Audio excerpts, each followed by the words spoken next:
colleagues connecting outside of Kenya, and therefore they are in a different time zone. My name is Keith Andere, and I'm going to be your host today, this very exciting session of the Kenya Internet Governance Forum.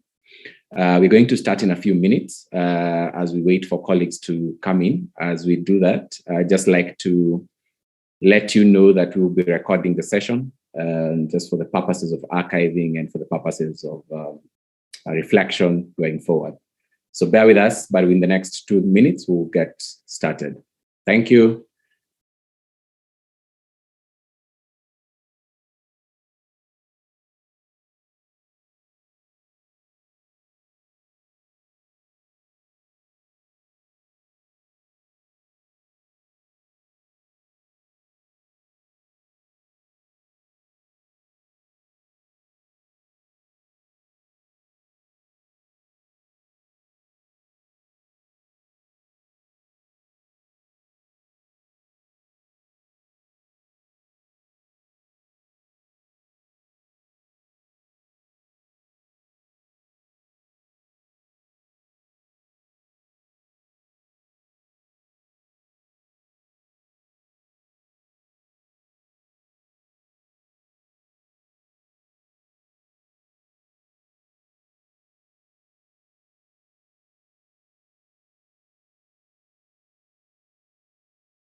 Recording in progress. It's 1400 hours in Nairobi, and it's an exciting afternoon for us to start the session, the Kenya Youth Internet Governance Forum 2021, ahead of the 14th annual session of the Kenya Internet Governance Forum that we will be holding tomorrow, 8 a.m. to 5 p.m.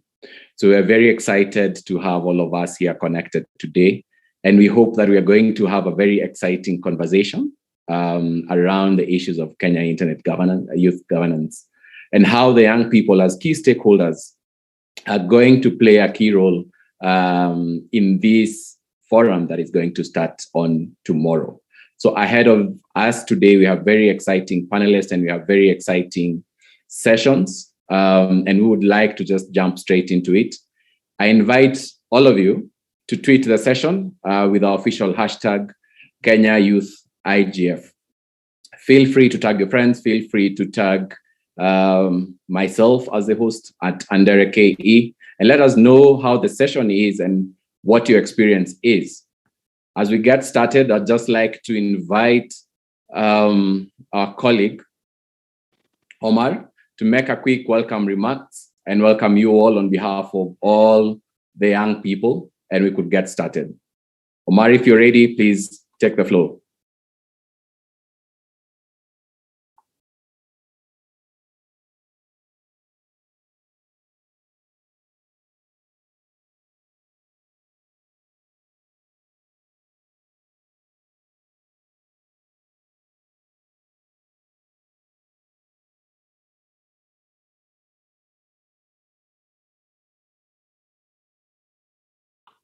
Jenny, can you confirm that Omar is ready to take up the floor? They were in. Let me just check what has happened because they were in earlier. Okay.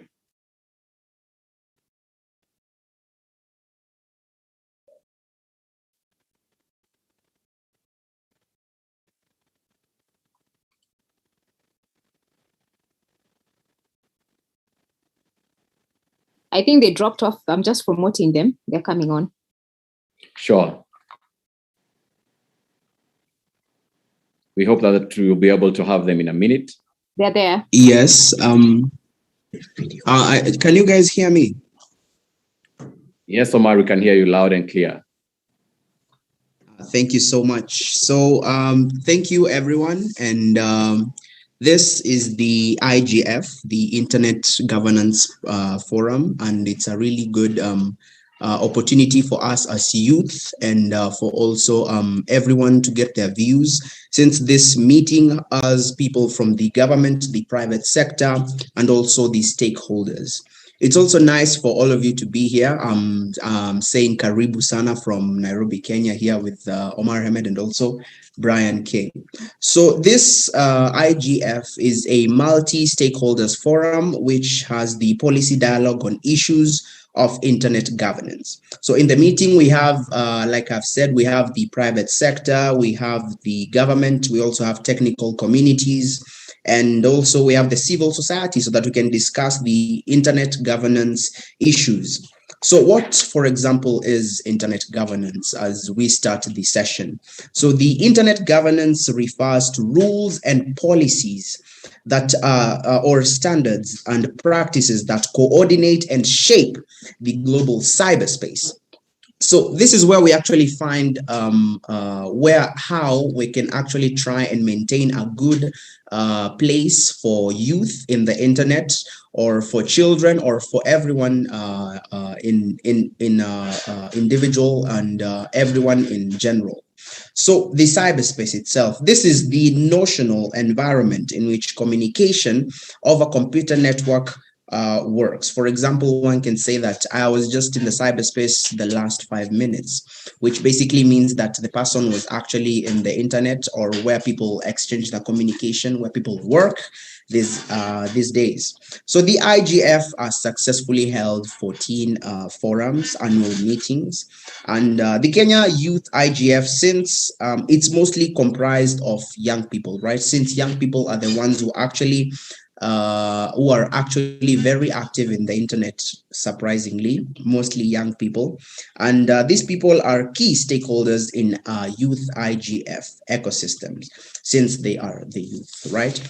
So I'm just going to state some of the benefits that we have from this IGF, this forum that we have, or the importance of actually having this IGF, so that we can discuss the different opinions, the different questions we can pose to this stakeholders, we can pose to this society, we can pose to this private sectors on how we can actually have we can actually be safe while using the internet, or the cyberspace, as people actually say. So first of all, it helps in the free flow of ideas, knowledge, and information over the internet.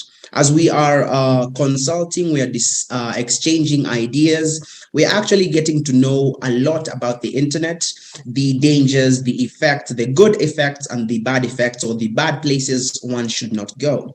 So it also helps in the resolvement of issues related to security and over the use of network.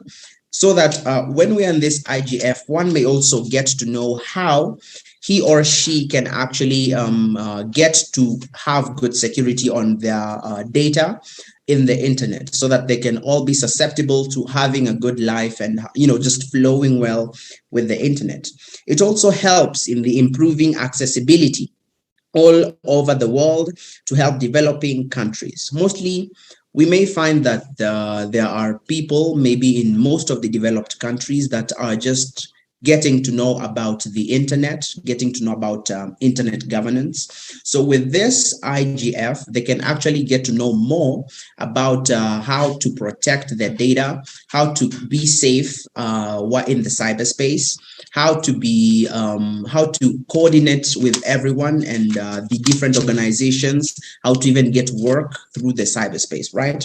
So it also helps in establishing standards for exchange of information to avoid piracy. These days, we know that piracy is actually on the rise, especially in 2020 when the COVID-19 struck. Most people were, I want to say, they were idle, so many people engaged in piracy. So this IGF can actually get to tell people how they can actually put their data safe in the internet to avoid people actually getting access to their information.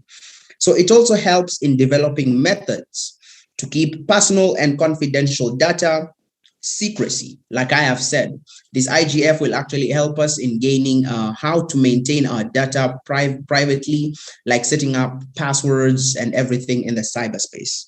It helps in the tracking unauthorized access. In this IGF, we will get to know more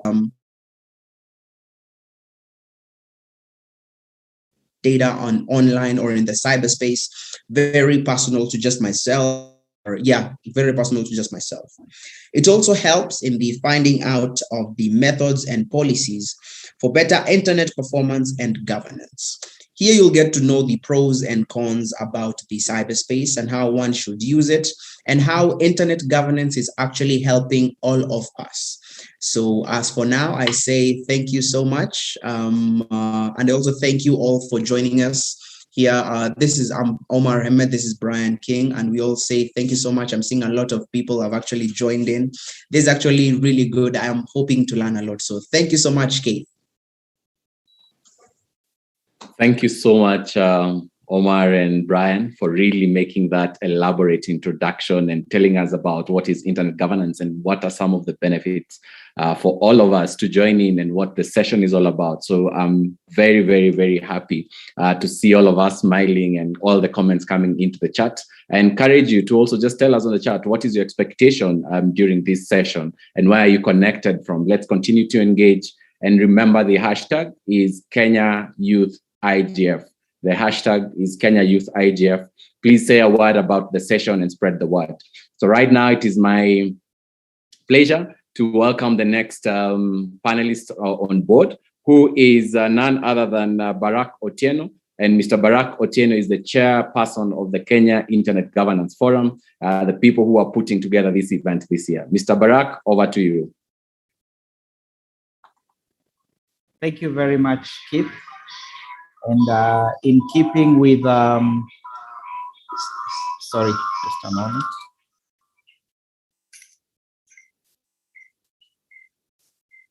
Thank you very much once again. I hope I'm audible. Yes, you're audible, Mr. Barack. Thank you. I wanted to use the Zoom lingo to ask if you can hear me, or can you hear me for that matter? And I'm happy that you're able to hear me. First, I want to take this opportunity to commend you, Keith, and the team that has put together this Youth IGF. Well done. I think I mentioned, okay, let me start my video. I had mentioned to you, Keith, that I believe, and probably the other speakers who are not so youthful will agree with me, that Kenya IGF has a great future going forward. Just looking at the effort that has gone into the planning and organization of this Youth IGF, which is a critical part of the main Internet Governance Forum that is taking place tomorrow. And it is my hope that all participants have actually registered for the Kenya Internet Governance Forum and that you are going to participate actively. We like joking that you are either on the table or on the menu. The youth of today are not on the menu anymore, they are on the table. And we would like to invite each and every one of you as a critical stakeholder in the internet governance conversation in Kenya to participate in tomorrow's Internet Governance Forum. So I'll start with that. Having said that, I also want to say that my journey into the IGF started when I was much more youthful than I am today. I think I am outside the constitutional constitutional definition of who a youth is, but I'm still youthful at heart. I think I started way back in 2008 when the first Kenyan IGF was organized and the first East African IGF was organized. And my role at that particular time was to arrange programs on the table. But today, we are on the 14th IGF. I'm sitting on the other side of the table as a chair. So I'm saying this to encourage all the youthful participants that you have a key role to play. It may take time, but be encouraged and be an active participant in this process. Don't just be on the menu where we are talking about you from a statistical standpoint, but be on the table where you are able to push the agenda of the youth and the agenda of Kenya insofar as the Internet Governance Forum is concerned. And I'm glad that even at the Multi-Stakeholder Advisory Group, or MAG, which is the group that is organizing the Kenya Internet Governance Forum, Keith, who is leading the Youth IGF, is playing a very active role in various angles. And there are many other youth who are actively involved in either organizing the Kenya School of Internet Governance or the many other activities that are part of what is the IGF week. As a matter of fact, the Secretariat of the Kenya Internet Governance Forum is youthful. That is a testament to the power of the youth in the Internet Governance Forum processes. So without further ado, I want to congratulate you once again, Keith, and the team that has put this together. I'll be participating in the conversation in my individual capacity as a Kenyan who is youthful at heart. So please understand that when I put in my comments. And I look forward to seeing each and every one of you tomorrow during the Kenya Internet Governance Forum. Thank you very much, Keith. Thank you so much, Mr. Barak. I mean, it is indeed a pleasure to always draw from your fountain of wisdom, looking and encouraging all of us to, stay afloat and being consistent, because at the end of the day, we are looking at where you are sitting as the chair of the MAG.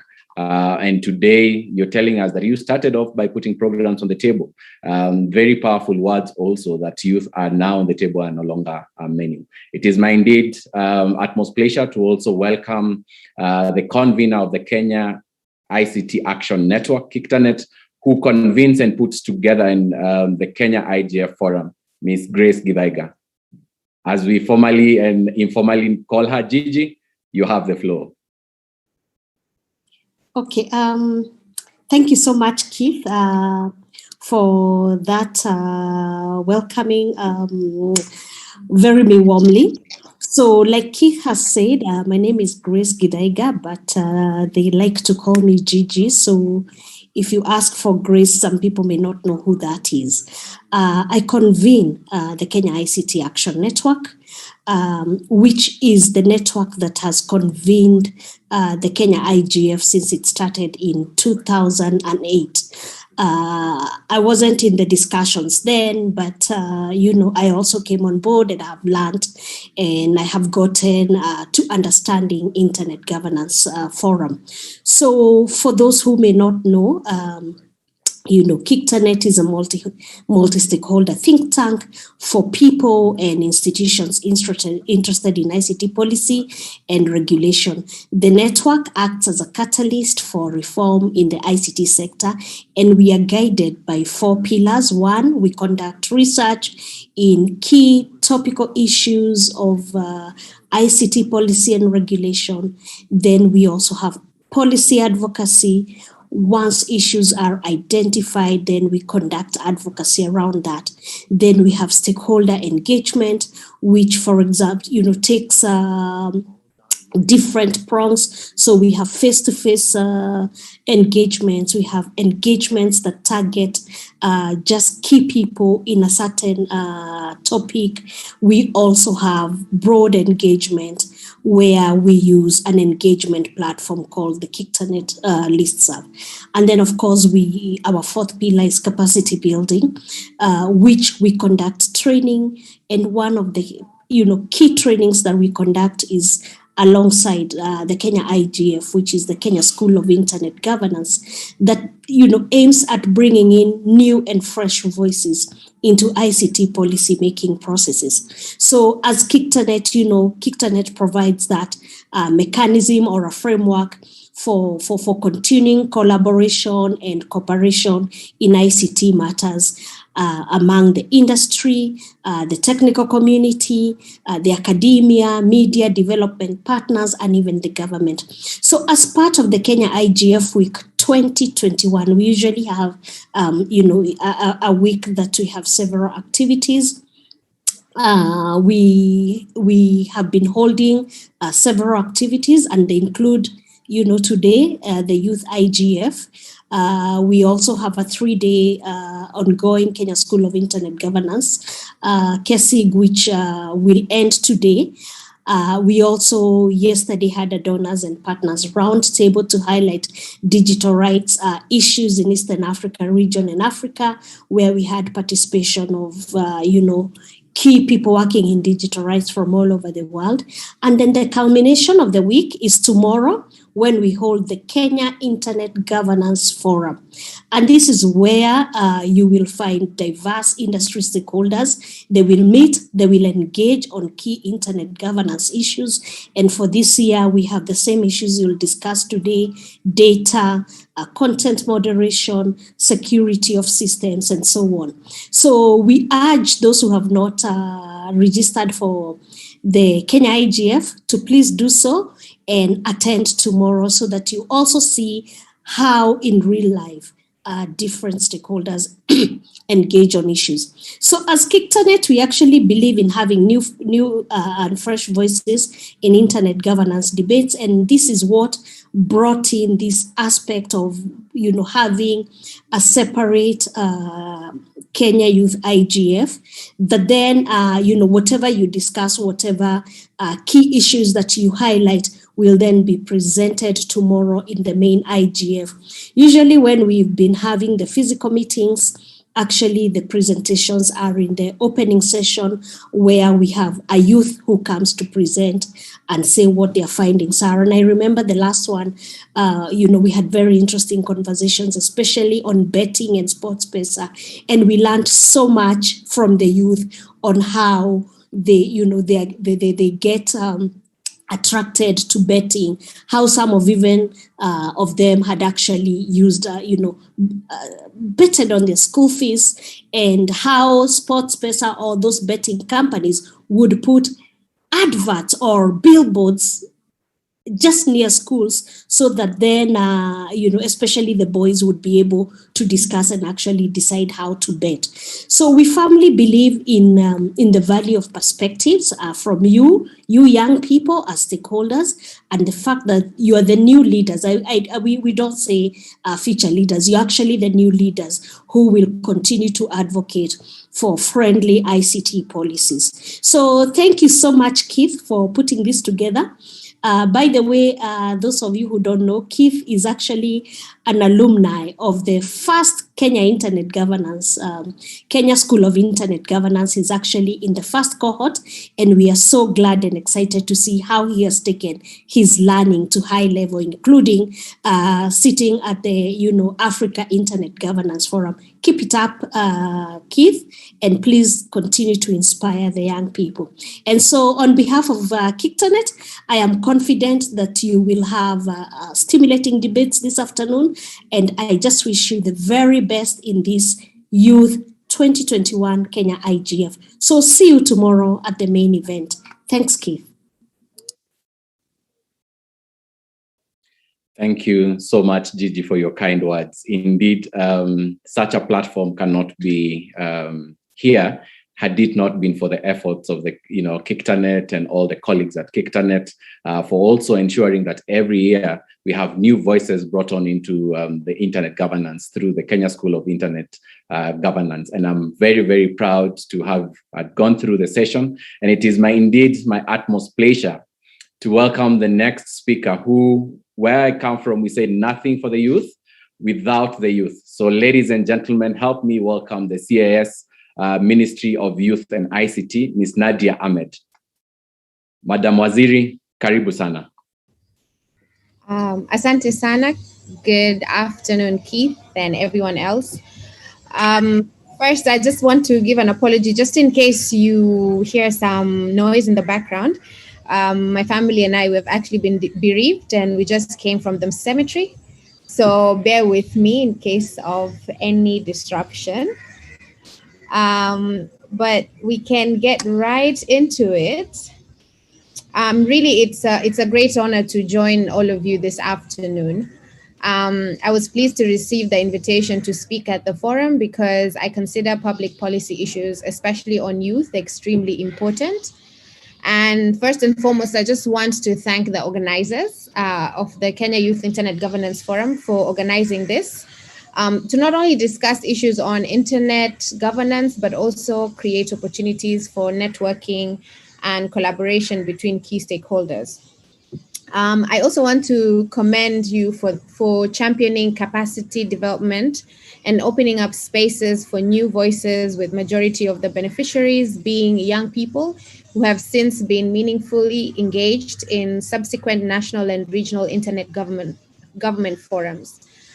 As you all know, in recent years, the internet governance ecosystem has really witnessed a great number of young users. While young people are the largest demographic group on the internet, they are also not represented in appropriate level in the decisions regarding the internet. And since we make up a considerably percentage of the internet users, it is important that we play an extremely crucial role in shaping our digital future. As you have noticed, I keep saying we, it's because I'm also part of this dynamic and demographic, which is the youth. So we already have high knowledge of the digital world. We interact with the daily, and therefore we deserve to play a stronger role in decision-making processes. As envisioned in the Kenya Vision 2030, one of the key goals of our ministry is to facilitate universal access to reliable and affordable ICT infrastructure through the country as enabler of social economic growth. However, a challenge we seek to address as a ministry is the inconsistency in the ICT infrastructure and the services that are there. There continues to exist challenges such as, let me say, digital divide in accessing internet services that have somewhat navigated Kenya's broadband imprint that aims at transforming the country into a knowledge-based society, enabling through high-capacity internet connectivity. As you all know, the digital divide, especially among marginalized youths and persons living with disabilities, has a serious negative impact, which needs to be addressed. And so we therefore work more closely with service providers to ensure affordable internet while using inclusive and overall access. While on one hand, it is necessary to ensure equal access to the internet for all, closing the digital gaps and building infrastructure, on the other hand, it is necessary to ensure better practices, in terms of using digital tools and so on. And although you have seen the internet connectivity has generated innovative new services, capabilities, and opportunities, it has also created new forms of crime, abuse, social conflict. And as we know, the internet is an environment that brings wonderful opportunities, but that also conceals crime, some of whom targets our youth. And for many young people, like myself and you all, the internet has become a place of interaction, information, and new experiences. But for some, the internet has also become a place where the lack of protection may place them in great harm than danger. So from our ministry, we're working on a number of multi-sectorial protection action plans that will help all stakeholders come together to promote online safety and protect young people on the internet without limiting the positive effects of the internet. And you see, with this, you'll see law enforcement agencies and judicial officers equipped to adequately handle online protection related matters. And when you look at online protection, it is of great importance to us, and through agencies such as the Communication Authority of Kenya. And we have been at the forefront working with various stakeholders, including youths, to ensure continued capacity building and awareness creation. So ladies and gentlemen and young people here, COVID-19 pandemic has really shed light on different media literacy problems, especially conspiracy theories. Misinformation attacks are on the rise in Kenya and are driven by young influencers who are paid to spread malicious information. You see, these digital dangers threaten citizens and risk our national democratic values. In considering the possible consequences, it is important for us to really reflect on the interplay between harmful content and security and ensure media literacy is addressed in this forum. Young people like ourselves need to explore how media literacy and critical thinking can aid in avoiding misinformation and in the implementation of effective and preventive methods of disrupting it. So I call on every young person to really proactively interrupt narratives that promote malicious content and intolerance. And to do this, young people, we should focus on issues that promote our development, our social cohesion, and economic development of our country and ourselves. And while, many young people still lack access to the internet or the skills to use ICT tools, those who have access often suffer from mental well-being problems due to the unrealistic fears concerning information technology threats and other issues of mental health. So it is clear that our collective effort to protect them will increasingly need to focus on the virtual realm as well as the physical one. And if you look at it, a holistic approach involving the youth, the government, private sector, and civil society is needed to ensure that online products and platforms are designed and used in a way that optimizes health, mental well-being, the internet of young people. And speaking as a government, we are making efforts to ensure that we have sufficient policy and legal frameworks to address the challenges arising from data protection, digital inclusion, content regulation, and cybersecurity that are key thematic areas of interest in the internet governance. And in this regard, our ministry's priorities place strong emphasis on the development of competence of young people in influencing policy decisions. So the experiences online provide intelligence and therefore need to be included in defining the process, the principles, and the policies that govern the use of technology. And I know most of you know it is crucial that more and more is made aware of the key internet governance and digital rights issues, with more effort put into providing training and mentorship to ensure that they actually influence the policy decision. So, my fellow youth and the ladies and gentlemen here, I want to conclude by once again thanking the organizers of this forum. Such forums are these support youth participation and dialogue with stakeholders, creating a platform from their voices to be heard, and we are able to have collective ideas come up with actionable plans. It is my hope that youths like myself will share experiences and learn from each other to increase their influence even beyond the forum. It is also my hope that this forum will explore how the role of youth in shaping the internet can be ensured without creating new patterns of exclusion, because you cannot exclude the young people. And in line with the forum's theme, let us critically review how their role shapes current internet governance processes, as well as how it is reflected in and through existing policies. As young people, let us formulate recommendations for actions to be taken by my ministry, as well as the internet stakeholders, in order to support young people's meaningful role in internet governance process in an inclusive manner, because inclusivity is everything. So with those remarks, I really want to wish you a fruitful deliberation and looking forward to substantive outcomes. Thank you very much for your attention, and always remember, Kenya ni mimi, Kenya ni wewe, na Kenya ni sisi sote. God bless you.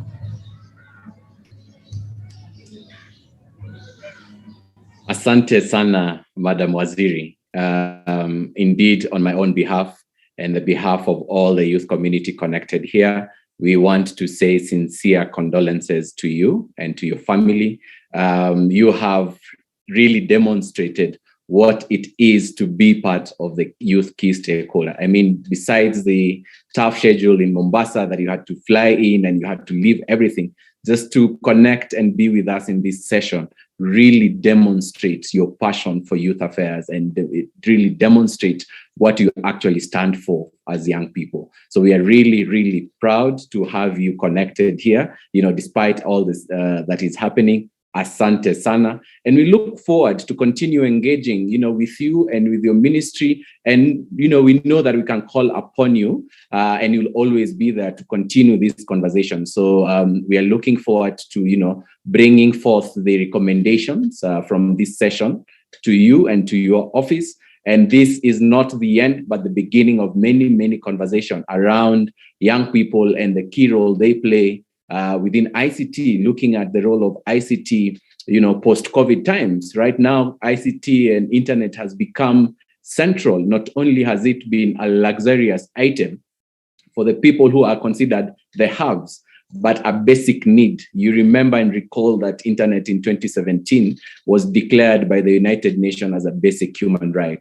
So working together with your office to look at how do we bring more participation of young people from rural areas and bringing those unconnected, to the connected, so that we can all benefit from what we call the internet and all the possible opportunities that it brings. So, Madam Waziri, asante sana, and we are looking forward to continuously engaging with you going forward. Thank you so much. Right now, I would like to also welcome our keynote speaker. She had indicated some issues on internet, but I hope that she has joined. She is from the IGF Secretariat. The IGF Secretariat, the Internet Governance Forum Secretariat based in Geneva, and she is none other than Anya Django. Anya, you're welcome to take the floor. Thank you so much. Well, thank you very much, Keith, and everyone. I hope you can hear me. There's a little bit. Yes, we can hear you, Anya. Perfect. There's a little bit of connectivity issues on my side, but I think it should be resolved now. Well, first of all, I wish to sincerely thank the organizing committee and the community for inviting the IGF Secretariat. And let me maybe start my video. For inviting, as I said, the IGF Secretariat, but first and foremost, I wish to congratulate you on organizing the Youth Kenyan IGF again this year in these very challenging and unprecedented times. Just as you, the whole planet, we at the IGF Secretariat, the entire IGF, are still living through the very challenging times caused by the pandemic, which affected the internet in so many ways. One of the ways that I think it was affected relates to the much higher level of personal awareness on sides of all of us on how the internet and related tools and services are so critical to us. We've seen in the past almost 2 years that without the access to the internet, without access to digital technologies, without understanding and knowing how to use them, we would not be able to work, to communicate, to see our loved ones through the screens of our devices, to go to schools, to continue educating ourselves and so on. So it's really the internet and digital technologies that enabled many of us fortunate enough to have access to the internet to continue working and thriving in a completely different way.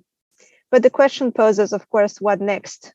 Since hopefully the pandemic will be over soon for the entire world, what happens next? One of the lessons learned, I think, for the global community and what we hear often from our colleagues is that the COVID-19 pandemic allowed the internet to prove itself, but it also exacerbated the harms that exist in the online world. And primarily we refer to the cyber attacks, to the disinformation, misinformation, massive channeling of propaganda, to the extent that we've seen also the harms and the negative effects for the global world of the various aspects of digital divides, including, of course, the gender-based divides, given the fact that many women and girls are still deprived from accessing the internet or meaningfully learning how to use them in some communities. And that's something that the IGF is very much aware of.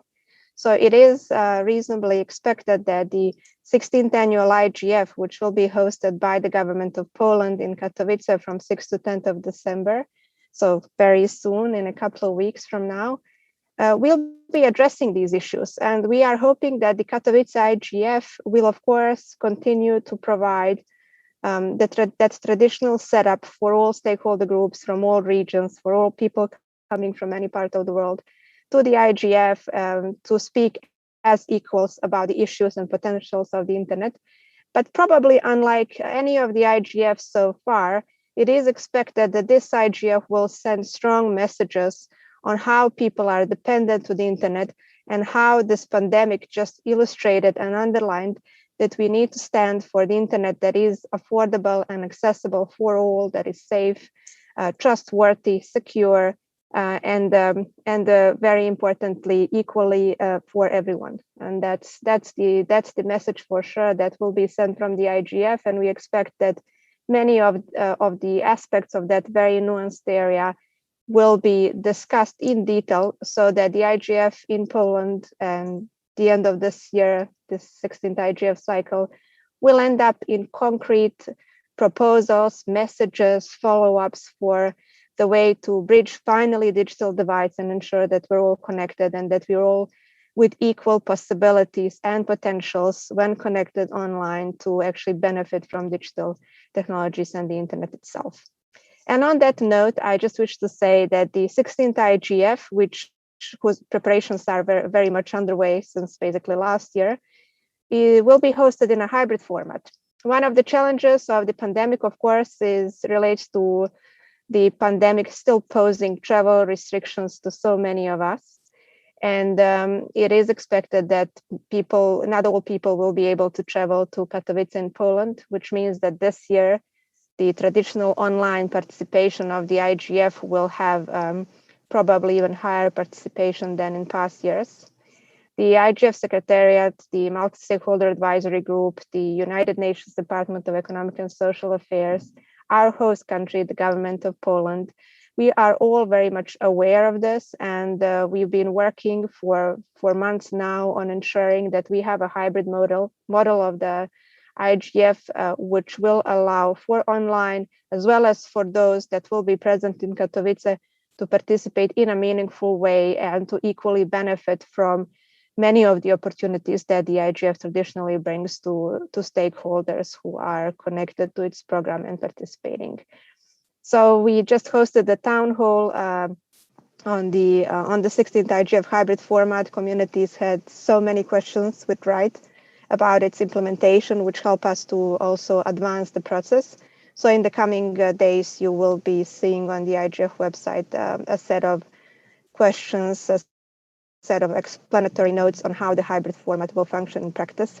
And I do invite you to pay attention to the IGF website.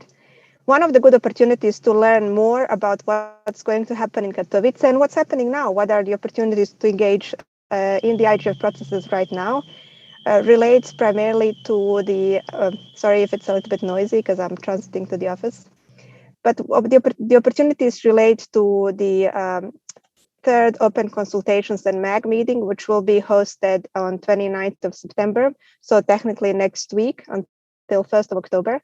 It's an open online meeting, actually hosted from the Geneva United Nations office, so in a hybrid format, which will allow for so many opportunities for the communities to bring inputs on how to ensure that the 16th IGF in Katowice is meaningful for all, regardless if you will participate online or from the IGF venue in Katowice, but also to learn more about the sessional activities and opportunities to engage. So I do invite you to register for the third open consultations, to join us, to be critical. We need your feedback because thanks to your questions and your suggestions, we can make the IGF even better and even more inclusive than what is the plan so far. And finally, because this is the Youth IGF and because the youth has been central to not just to the IGF, but really to the UN, stemming from the agenda and portfolio of so many its entities, agencies, and that includes the Secretary General's position. I just want to pass on here a message that the young people will have a dedicated set of activities at the 16th IGF in Poland. The organization for those is very much underway. We have a strong involvement of the Polish Youth IGF, which is basically our local host for young people in Katowice. And very soon, on 7th of October, we'll be hosting a town hall, which will explain more about possibilities for young people to include. So I will be in communication with Keith, my colleague and dear friend, to communicate this information to you so that you can join us for that town hall as well. And finally, I hope that this meeting that you will be having today will result in concrete messages and outputs, because our processes would really benefit from the inputs and advice you have on all the topics that you will be discussing on your agenda. And by looking at your agenda, I know they're very much critical and very much relevant, not just for Kenya, but really for the globe, because you are discussing something that is very much relevant to the momentum, especially in light of the, as I said, current pandemic, and the fact that the internet and our dependency on it received a completely new dimension with our mandatory confinement in the past couple of months, or almost 2 years. So with that, I will conclude here in the interest of time. I wish to thank you, first of all, again, for inviting me on behalf of my supervisor, the head of the IGF Secretariat, Mr. Chengeta Masango, but for sure on behalf of the entire organizing parties of the IGF 2021 process, including the Polish government, the UN, of course, the multi-stakeholder advisory group, and its chair.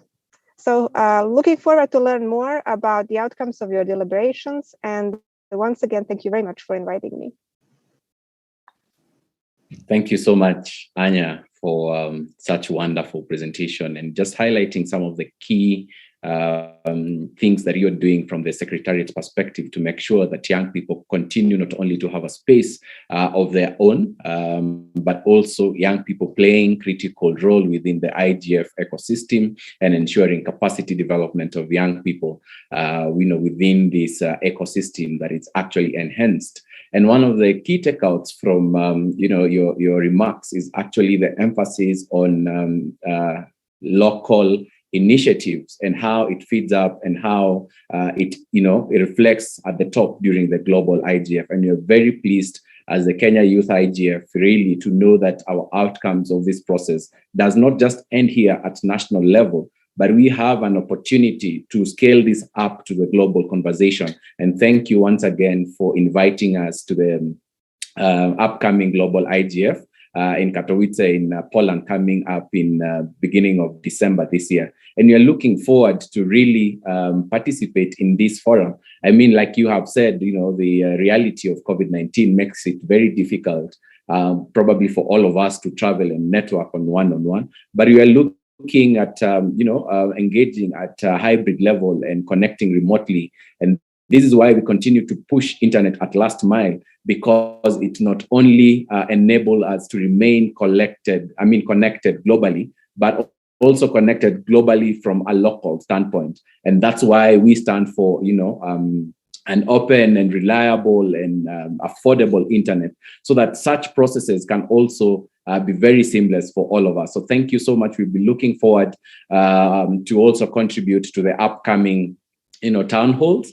And now we hope that also one time, and we're really looking forward next year, 2022, when we will be hosting, the global IGF in Africa. And therefore, hopefully, this will also give us an opportunity to travel just next door to Ethiopia and to participate and to see all of you from all over the world. And please pass our regards to the rest of the colleagues at the IGF Secretariat, as well as the host country and the colleagues at the Youth IGF in Poland. Tell them we are really excited about this session, and we are really looking forward to connect with them during the session. Thank you so much, Anya, for making time to be with us here, and we're looking forward to also bring this recommendation to your office and also, to the rest of the colleagues at the global level. Colleagues, friends, ladies and gentlemen, this is where it's getting interesting. All the flesh and juice of this conversation is just getting started. Ahead of us, we are going to have 3 exciting sessions, looking at different aspects. And I cannot bore you with many words, but invite you to the first session, where we are going to discuss about data governance, content regulation, and consumer rights. And with this, I welcome the next moderator to take us through the session. She is Rispa Onyango, and she's the policy lead in the digital economy from Lawyers Hub here in Nairobi. Thank you so much. And Rispa, take it away. Thank you, Keith. I think in the interest of time, we'll just get right into it. Our session is given about 40 minutes. And so I think we'll just kick it off with introducing our panelists who are going to be taking us through the conversations concerning data governance, content regulation, and consumer rights. And so with us, we have Alan Sheboy, who is the Senior Manager at Code for Africa. We have Brian Obilo, who is a Mozilla Fellow and also a Certified Security Analyst. We have Bridget Andere, who's the Africa Policy Associate at Access Now. And we have Winfred Anyona, who's the Account Manager at Cellulant. I think I'm going to later give them a bit more time to take us through their scope of work and then be able to tell us how that interacts with the topic at hand. And so to kick off this conversation, we are just going to look at the 4 key questions that we seek to answer in this discussion. And so first and foremost, if we could just shoot it to Brian Obilo, especially with regard to the report that was recently submitted by Mozilla. How can we ensure that the approaches to content moderation are compliant with human rights frameworks, they're transparent and accountable in order to enable a safe, unified and inclusive internet? I think just looking at the different rights that are raised insofar as freedom of expression is concerned, the right to privacy, probably Brian, you can be able to take us through your work and also be able to answer this question. Brian? Thank you so much, Rispa, for the introduction. So as you've heard, my name is Brian Obilo. And we recently, before I even answer the question, we recently conducted an amazing piece of research on disinformation for hire in Kenya. And the reports went ahead to be featured in Vice, BBC,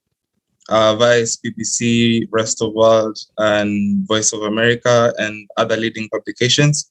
And just to mention that I was also like a Kesich Fellow in 2019. So as for your question, Rispa, I think it's very, very important for all of us to sort of just apply human rights due diligence to content moderation. I think this is one key thing that people give as a solution, but is very, very hard to implement. And we have to find a way to ensure that the full spectrum of human rights is respected, including sort of like the right to non-discrimination, and which we have seen, especially from a content moderation perspective, has been consistently and frequently infringed by automated content moderation systems. And we have seen a context where content from marginalized groups have been disproportionately been taken down, especially when automated tools are used. So for example, last year, Guardian did an amazing expose that highlighted how TikTok's local moderation guidelines led to the ban of pro-LGBTQ content on their platform. And it was actually crazy because they were banning content that could be seen as positive to gay people or gay rights. And they were even taking down content of same-sex couples just holding hands. And they were doing this even in countries where homosexuality has never been illegal. So that was very crazy. So we really have to find that full spectrum where human rights are respected. And again, the EU has an amazing regulation known as Digital Services Act. It is definitely not perfect at all, and it has a long way to go before it becomes like a much more holistic regulation than it is now. But one amazing thing it does is that it stipulates that due diligence must include sort of like a very clear obligation for some of these companies to sort of adopt a human rights lens to the impact of their products and services. And this article also sort of stipulates that this also includes how they scrutinize government-ordered takedown requests. And we've seen this in so many African countries over the past few months. And also just resisting those that may not be compatible with human rights in a bid to sort of just foster and protect the right the right to freedom of expression. And I think finally, you can also view at it from the perspective of the technological companies themselves. So they definitely have a responsibility to sort of respect international human rights law, and they have to do this in a way in how they sort of conduct their business, and they must always apply this due diligence always. So they should always analyze how their platform. They should always analyze how their platform is perpetuating harmful behavior or enabling incitement to violence, sort of through amplification of hate speech or disinformation or targeting. So this is very, very concerning. And I can give an example from the research we recently conducted. It centered around Twitter, and we saw that the platform itself was allowing malicious actors to run sock puppet accounts, create malicious content, generate fake engagement, and ultimately hijack Twitter's very own trending algorithm. And as a result, millions of Kenyans were actually being manipulated, and Twitter was actually amplifying disinformation to millions of susceptible Kenyans. So there are so many ways in which you can look at it, but I feel like those are some of the main ones that can be brought up from the discussion. Thank you for that, Brian. I think just bouncing off from where you've left it, insofar as when you look at their self-regulation for the tech companies, especially, for instance, the likes of Twitter, as you've mentioned, the likes of Netflix, Zoom, looking at how they themselves kind of like propagate for some of the instances of even content moderation and trying to bring down content. What are some of the things that you guys found in your research, and also how can we now equate that to having government regulating this kind of space? And then I think after you, we can bring in Bridget, who focuses on policy, to also input on the discussion. First of all, I think there are multiple ways in which a platform like Twitter can go about its content moderation. And especially for from our research, with respect to their trending algorithm, they can do a lot of pre-content moderation. So they can try and ensure that before their platform amplifies something as trending, for example, they at least know what the motive or what the context of the hashtag is, and they also have to sort of analyze and see if there are any elements of inauthentic behavior or fake engagement and stuff like that before they amplify this information or harmful content. So there is no one size fits all kind of solution or magic bullet, because the technologies that has been used on these platforms is very different. But one thing we can agree on is that they can definitely invest more in, especially Africa. We have thousands of languages here, and they can at least put in more effort to have more human moderators who can be using the help of artificial intelligence to sort of just analyze the content all over Africa, just to ensure that their platforms are not being hijacked and used for other malicious purposes. And with regard to government being involved in regulation, I think that could possibly work, but there are so many drawbacks. For example, because an example is that the DSA sort of was trying to recommend having law enforcement authorities to be designated as trusted flaggers of harmful content online and stuff like that. But then if it's the government that gets to decide what harmful content is, especially in closed spaces where we have where we are not in a democracy or something, you see how so many human rights concerns could come about. So I don't think that would be like the best solution, but it's definitely something that can be further discussed for sure. Thank you, Brian. I think also with the constant and numerous internet shutdowns we witnessed in 2020 and even into this year, that's definitely a point of concern. I think which leads us to the next question.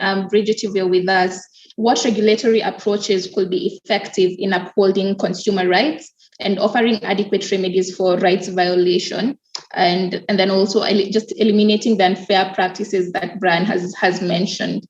So Bridget, if you could just come in and probably tell us how you engage in this space and then be able to answer the question. Thank you so much for having me. My name is Bridget Andere, as you've had. I work with Access Now, and my work specifically takes care of the Africa region. Access Now's work is based around digital rights advocacy.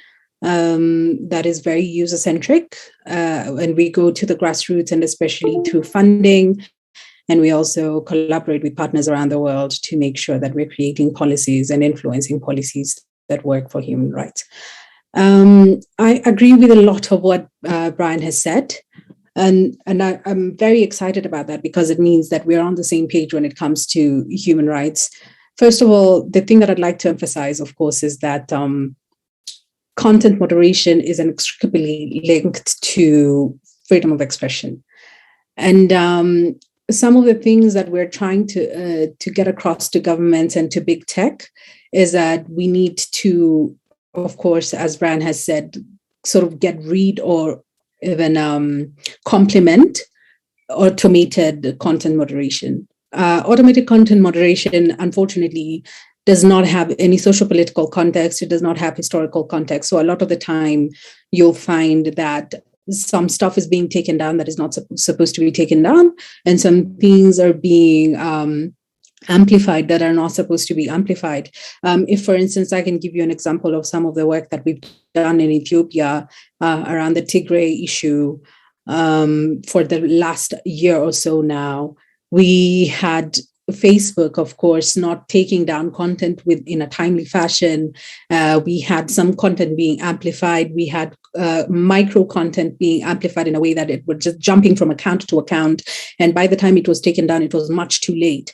And the problem specifically in Ethiopia was the fact that Facebook, regardless of how much resources they have at their disposal, had not invested enough in content regulators that spoke the language, that understood the historical context of what was going on in Tigray. And so we've been working around that to just get them to employ more people because, of course, they have the money. Facebook is big tech. They have the resources, and it's a continued work in progress. So definitely agree with Brian on that.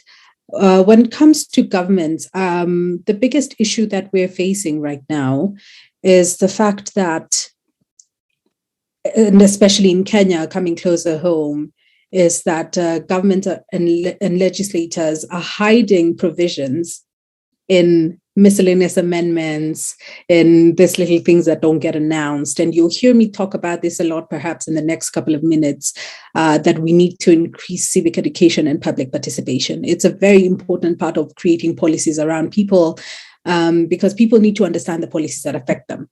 And so in creating these policies, the thing that we're encouraging with governments and even with big tech is to create very narrow definitions of what we're talking about. For instance, if we're talking about terrorist content, we need to know what is terrorist content, what is insightful content, not just to say anybody that seems to incite, because then what does that mean? If I say, right now, if I go on Twitter and say we need to abolish the government, they could say that I'm inciting people, and maybe I just have really strong feelings on what the government is doing. So we need to have very narrow definitions so that when we're taking down content or when we're restricting content from being amplified, we know exactly what we're doing. And hopefully through our advocacy and the advocacy of many other people who are on this call, we can push the government to stop making laws on a whim. We can push the government to stop hiding laws inside miscellaneous amendments and expanding their powers. For instance, we had the Miscellaneous Amendment Act last year that was signed into law. It is law right now. We've been doing advocacy around it, and it expands the cabinet secretary's powers to, take down content, to define what national security is. And we need, this national security argument is something that I really dislike, and it's something that I've been actively advocating against. We don't know what national security is. There is no actual definition of what national security is. So if it is left to one person, and in this case, normally the Cabinet Secretary, Interior Security, to decide what national security is, there are no checks and balances. It is up to one person. There is absolutely no way that we're creating good policy. There is absolutely no way that we're creating progressive policy.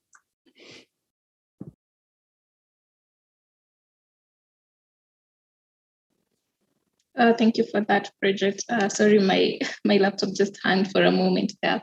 But you've raised very key and pertinent issues, especially with regard to just the civic awareness and that public participation aspect. I think also we could just touch on that a bit more, but then looking at the commercial elements of it. So with regard to just, we are having a lot of young people getting onto these platforms to kind of earn a living. And so the issues concerning the kind of commercial content they're putting up, the issues of advertisements, but then also seeing that they're falling culprits to takedowns, the content is being taken down. So probably if you could touch on this element and give us some kind of practices to be adopted or recommendations that could be made in this regard.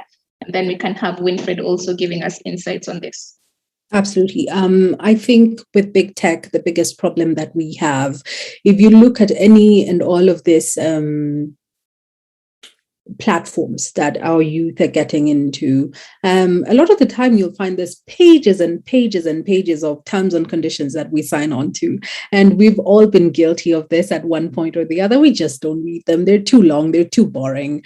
And unfortunately, there are a number of consents that are hidden in there. And now one of the things that we're trying to eliminate or eradicate is blanket consents, because unfortunately big tech and private organizations are very callous about this, that you give a blanket consent to everything that your data being processed, everything that you post. So it's just part of what we are doing in educating people of their online safety and trying to get them to read these things, but also at the same time, we cannot cut this organization slack and say, they put out the policies and we just didn't read them.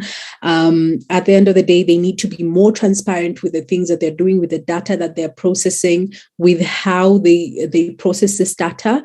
And, that's why we are also encouraging them to keep putting out transparency reports. That has been a bit of an exercise in futility, because of course they don't want to say what they're doing with our data. But on our part, of course, as people who are on these platforms and actively engaging on these platforms every day, it would help for us to read these policies as much as they're very boring, and we don't want to read them and they're very long.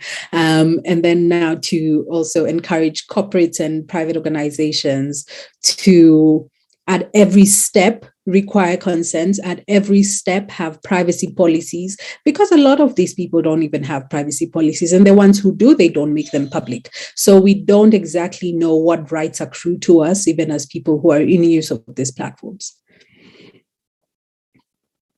Thank you, Bridget. Winfred, if you could probably come in, jump on this, and be able to give your comments as well. Thank you so much, Rispa. So my name is Winfred Anyona. I work in Cellulant. Cellulant is a Pan-African company that has a digital platform. We power digital payments for businesses, companies, individuals. We provide that framework and also that API for businesses to be able to make payments and collect payments from their consumers. So I'm very honored to be one of the panelists in this forum. And I think as Keith mentioned, or rather as Grace Githaiga introduced Keith, I'm also one of the fellows of Kenya School of Internet Governance. I was in cohort 2017. So just to add on what Ms. Andere just spoke before me, I think the key issue here for me, I'd say, is transparency reporting. It's of the utmost. Let me go up a bit. Sorry, transparency reporting, because as young people and also as youth, we notice that so many people nowadays are using the internet to let's say to do commercial work, for research, for even educational purposes. But if I may just touch on the commercial aspect of it, also because of the background that I'm from, I think now that Bridget touched on the terms and conditions that the tech companies or the platform companies put out for users, I think something that they could also consider is to put a simplified narrative, if I may say, maybe to have just snippets of what users or what everyone needs to know, and then maybe the details, they can also put it probably as links. Let me just use an example of what we do. Sorry for using just an example from my company. We usually have our contracts now contracting between us and the company that we want to process payments for. Our contract is not long. It's okay. Before it used to be, let's say, 20-page document, but then we realized, or rather our legal team realized, that it will be helpful to put the most important things in the contract. So we have like a 4-page contract, and then the details of probably some clauses, they're put as links, so that that company or maybe someone at your own time, you can go and maybe look at the definitions or just any other thing relating to the contract. So I was thinking, because I'm also one of the culprits, like when you see the terms and conditions, you just click agree, because either way, when you don't click agree, you won't be able to download that app, you won't be able to do anything. So as in, they can just put the important things that you need to know. I feel like the tech companies, they should be putting the terms and conditions, and they should be putting it in a transparent format deliberately, not just because it's a requirement from, let's say, the government, or a requirement from a certain agency. So like, for example, if maybe you should know that you need to put a strong password because of X and X, or this is how we use your data, we won't use the data to share with the government or anything. Like, most of these things come out once we have such forums. Like, for example, when we engage a mobile network operator or engage Facebook, that's when you'll realize it. But then what will happen? It's quite fortunate that we have such forums, which is good. But then what will happen when we didn't have such forums, or maybe people who haven't even had the opportunity to engage in such forums, they wouldn't know. They wouldn't know what will befall them if they don't take certain measures. So just like Bridget has said again, public participation and civic education needs to be at the forefront for all companies. And I think that in as much as we also have such forums like Keynote or other organizations that teach young people about the internet, how to be safe online, I feel like it can also, it's not a must, but it can also be a responsibility for the tech companies themselves, forums, and also to be engaging with the youth and also other stakeholders. It's good that they are currently doing this with fellow stakeholders like government, academia, and researchers, but I think they can also do more in data governance frameworks are effective in mandating the responsibility and trustworthy use of data, especially also with regard to just the principles of data governance that have been raised by both Bridget and Winfred, such as transparency. Probably you could be able to address these concerns. Yeah, thank you, Rispa. So my name is Alan Cheboy. I'm a senior investigations manager at Code for Africa, and probably just to give a a bit about Codfica. We are a civic tech company that builds technology for civic duty. That is, we kind of try and see what are the integrations between technology and human rights and public participation, and we build that technology to help them, to help the public understand more. We also do a lot of data collection or data mining, and that is to give the people actionable insights when it comes to what is available even from your own government. So we also incubate the biggest fact-checking network in Africa called PesaCheck, which works on fact-checking content on all these platforms that we've been talking about. So that's also one of the prime reasons that probably disinformation is a particularly interesting point when we are talking about internet governance. And yeah, when it comes to, just to talk about the question that you raised, Rispa, when it comes to data governance, of course, one key thing that we insist, even as a technology company, and because we kind of build technology for the public, is the government should be able to release information. So I know a lot of African governments don't necessarily want to give transparent information on even things to do with procurements, things to do with information that is relevant for the public, or when they give it in a way that you will not consume at the end of the day. An example will be just recently when IEBC released the data on who is registered where. They released it as a very huge PDF. I'm sure even you yourself or any other person on the call will not go through that kind of data, right? So it's easier when public institutions serve, they serve the public by actually giving it in a machine-readable format where you can be able to quickly check for yourself what's happening. So that's one of the key important things that I want to highlight. And also, just educating the public on data governance is very important. We train a lot of journalists on data journalism because we find it so much important right now. And it also involves social media, even internet companies that Brian has been talking about, content moderation and all that is data. So what we've decided to do is kind of, how do we put it out there such that the public knows what's happening? Number one is using social media data and using social network analysis. As you've seen, Brian's report kind of uses social network analysis to find what's happening on social media, who are the key influencers of propagating disinformation. And that is the kind of knowledge that we need the public to have, right? For you not only to look at the content, but also the behavior.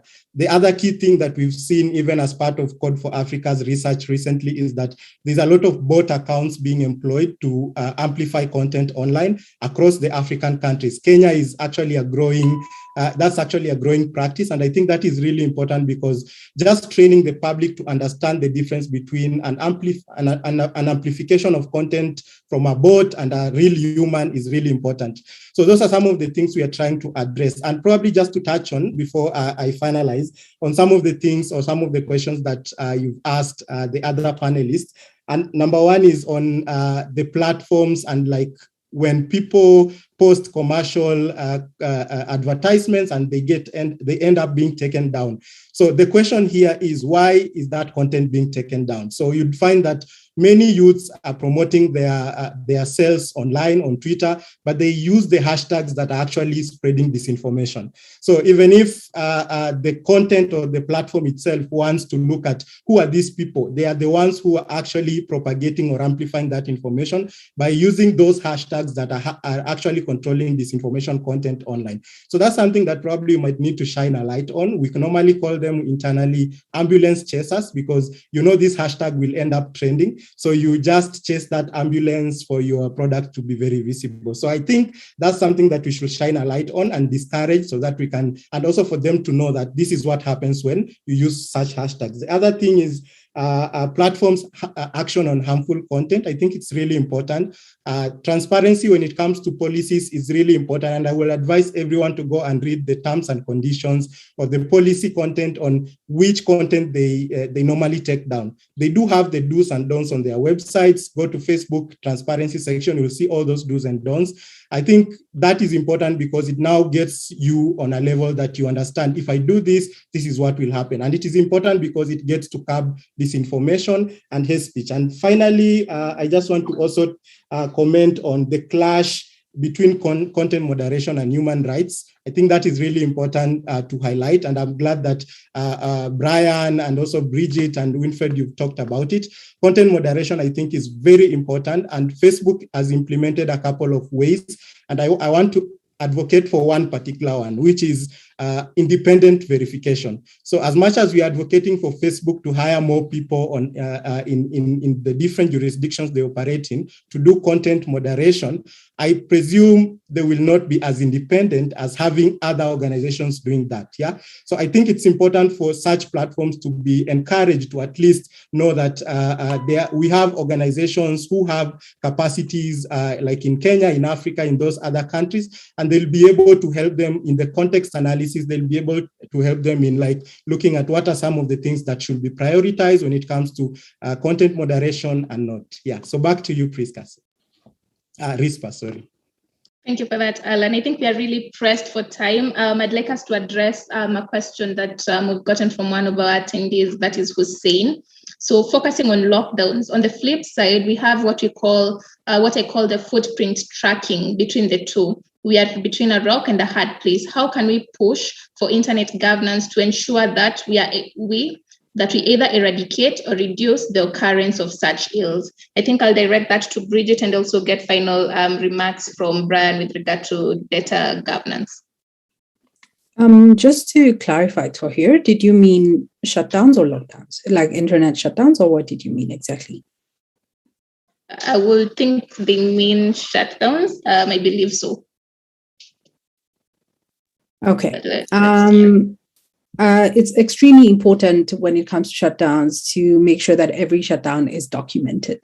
That is the first step in ensuring that there is not too much, at least. We cannot completely eradicate a reoccurrence, but to make sure that we reduce the number of times these things reoccur, the first step is to report shutdowns. And then the second step is to be ready for shutdowns. So as long as we are reporting, there are two things that will happen. Either you name and shame. We always name and shame when it comes to shutdowns. At the end of the year, we have a Keep It On report at Access Now. But unfortunately, as I like to say to people, there are governments that have no shame. So at the very least, people know what these governments are doing, and we can advocate around it. And unfortunately, sometimes we have to tie it to funding and aid to these countries. So those are the two things that I would recommend. Always report shutdowns, and to be ready for the eventuality of a shutdown. We have many advocacy toolkits for people, for users, for organizations. You can find them all on our website. If you cannot find them, please email me. I will write my email in the chat and I will provide them to you. Thank you for that, Brian. Just 1 minute. Sorry, I'm being distracted by this little puppy here. But I can add one more thing on data governance for sure. And I'll just go straight to the point. So I definitely believe that data governance frameworks can definitely be more effective by doing what they do. And I'll try and explain why. So for example, in Kenya, most of the data governance frameworks that are being implemented even in governments and ministries, they definitely have a lot of privacy-related protective measures, but we need to sort of see an evolution of these measures. So, for example, these measures can extend beyond the aspects of privacy that overlap with security. For example, like how do we protect? How can we protect this data from not being accessed by unauthorized individuals? But we also have to sort of evolve to sort of include protective measures that sort of focus on capturing, preserving, and enforcing the choices that we as the data subjects have made with respect to how and when our personal data / information may be collected, processed, and eventually used, or even potentially shared with third parties. And recently saw how the fact that some of these protective measures weren't implemented.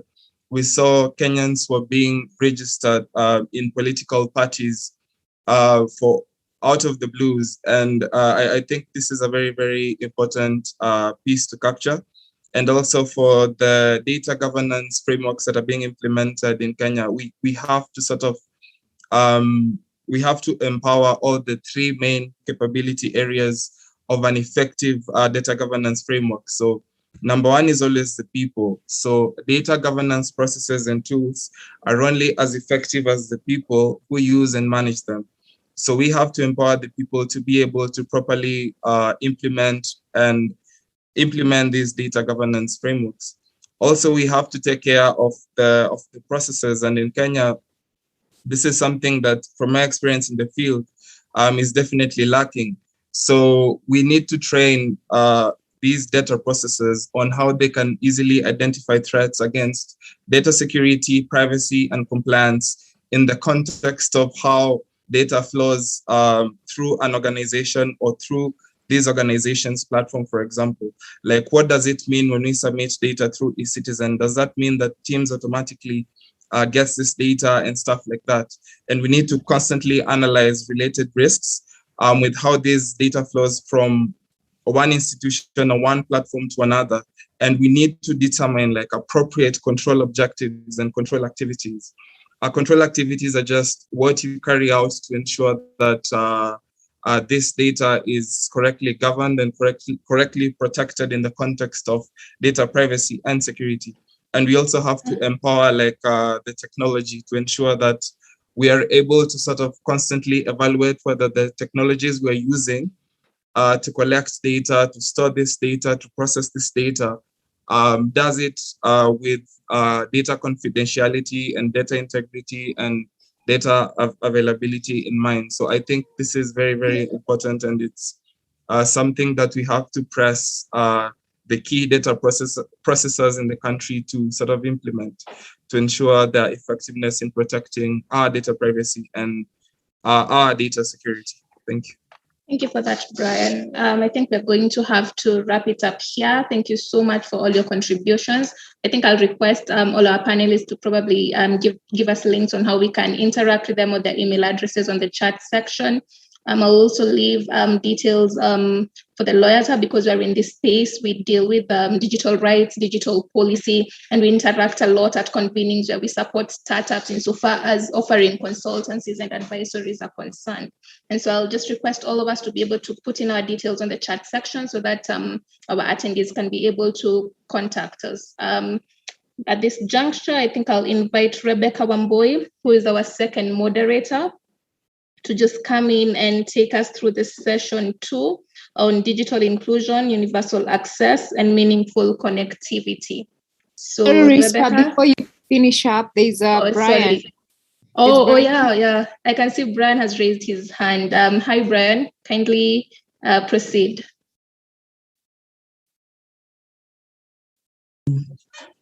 Hello. Hi, Brian. How are you? Yeah, I'm very fine. Sorry about that. I've been listening all through, and according to me, I agree with most of what have been said.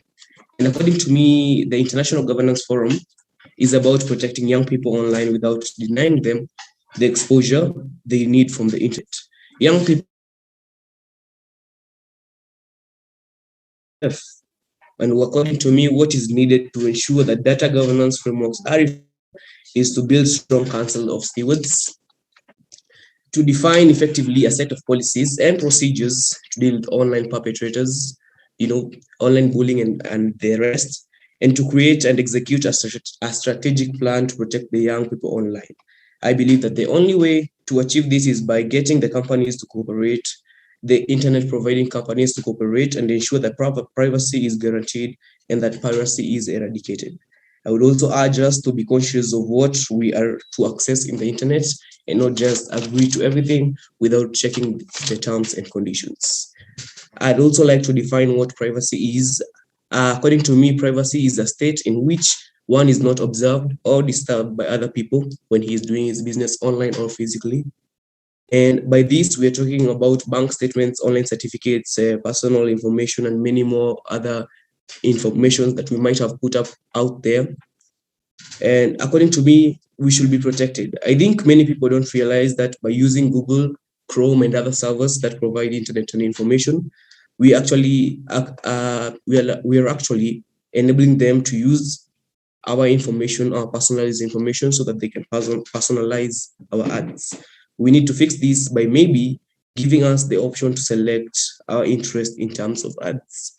And before I continue, before I conclude, I'd like to ask a question to the panelists.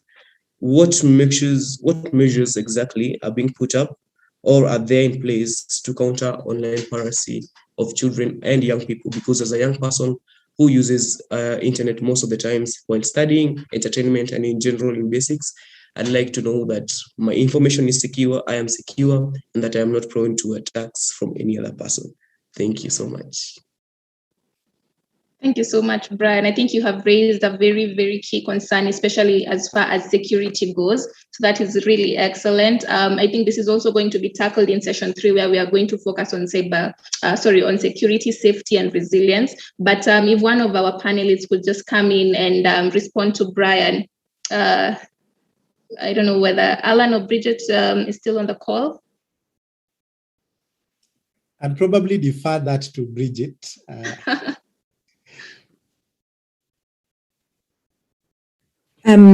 Brian, of course, in our work and in our advocacy, we're trying as much as we can to influence the policies that are being put out by these companies. Insofar as providing security for kids and for people online in general, of course, I think we also, that there was a bit of furore around the Apple CSAM monitoring. So we're trying to provide a check and balance system where in as much as this tech companies and ISPs are putting out a lot of information and are then providing ways to counter that kind of information that might be harmful, it also follows human rights policies and generally protect still in as, because a lot of the time, I think when security measures are put out, we find that they might infringe on other measures that have been put in to protect also the data of people. And so what we're trying to do as Access Now is provide a check and balance system where we are encouraging companies to put out security measures to protect your data online, to protect you online as a child or even as an adult, really. But at the same time, follow human rights policies and human rights, foundations that we've put in place already. Thank you for that, Bridget. I hope that answers your question, Brian. Over to you, Rebecca.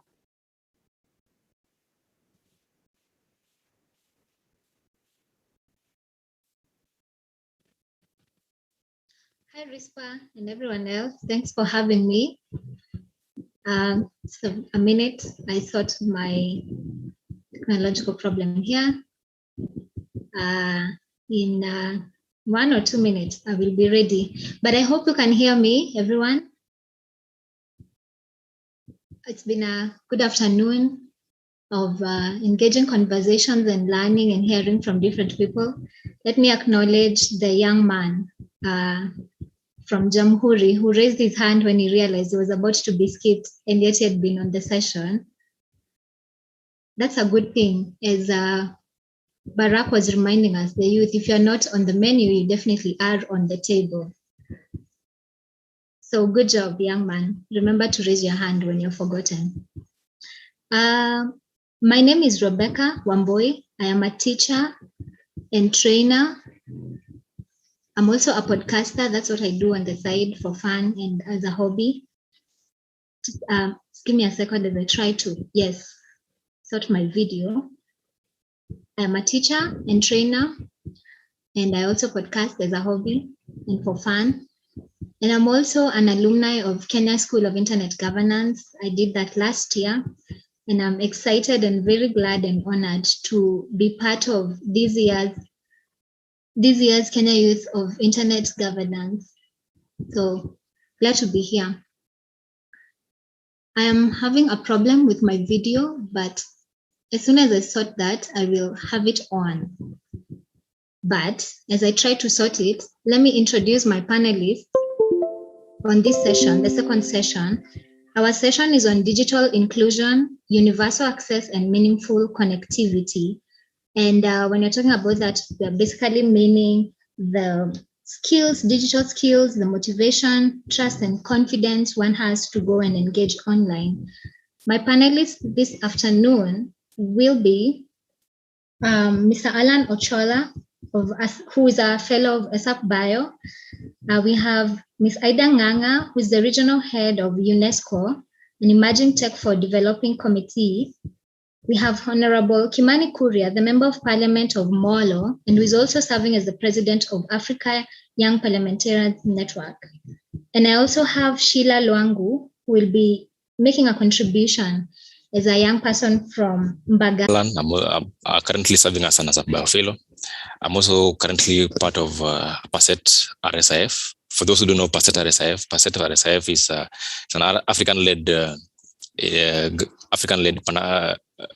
consortium imparting skills on science, applied science, technology, and also innovation.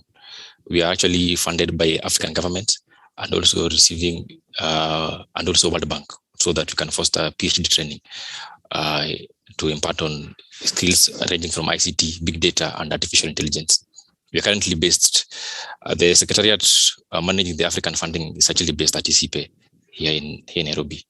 So going back to your question, I think when related to, there are actually quite a range of issues when it comes to discussing issues around inequality. But top of my list comes to language, actually, when it comes to language, because I think I have a feeling that we are actually facing an endangered, our language is actually being endangered when it comes to going online. And this also being also as a result of most of actually, I actually did a Google study, for instance, which I think I prepared a slide on. Probably I can share my screen on it. If you allow me, because part of it here, I hope everyone can see the screen. If you actually see it, you actually realize that we are actually having close to 1.2 billion 1.2 billion English speakers.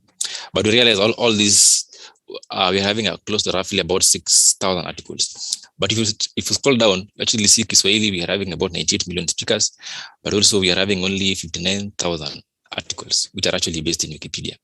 That means that there's a chance people are not being included when people go online in terms of inclusivity and looking at language from an endangered species. And the youth actually we have got some specific roles when it comes to managing issues around language. We are endangered in the sense that we are in the midst of globalization, and also we are negatively affected when it comes to managing the pandemic, because in the pandemic people are mostly going to come online, and people are coming online, and also people can get content. So this is another issues around talking also with the libraries. How can libraries be part of it? I think I will leave it at that point when it comes to managing issues around about language. I think that I'll leave it at my first intervention when it comes to this topic. Thank you, Mr. Alan. Ms. Ida Nganga, would you want to jump in and make your contributions?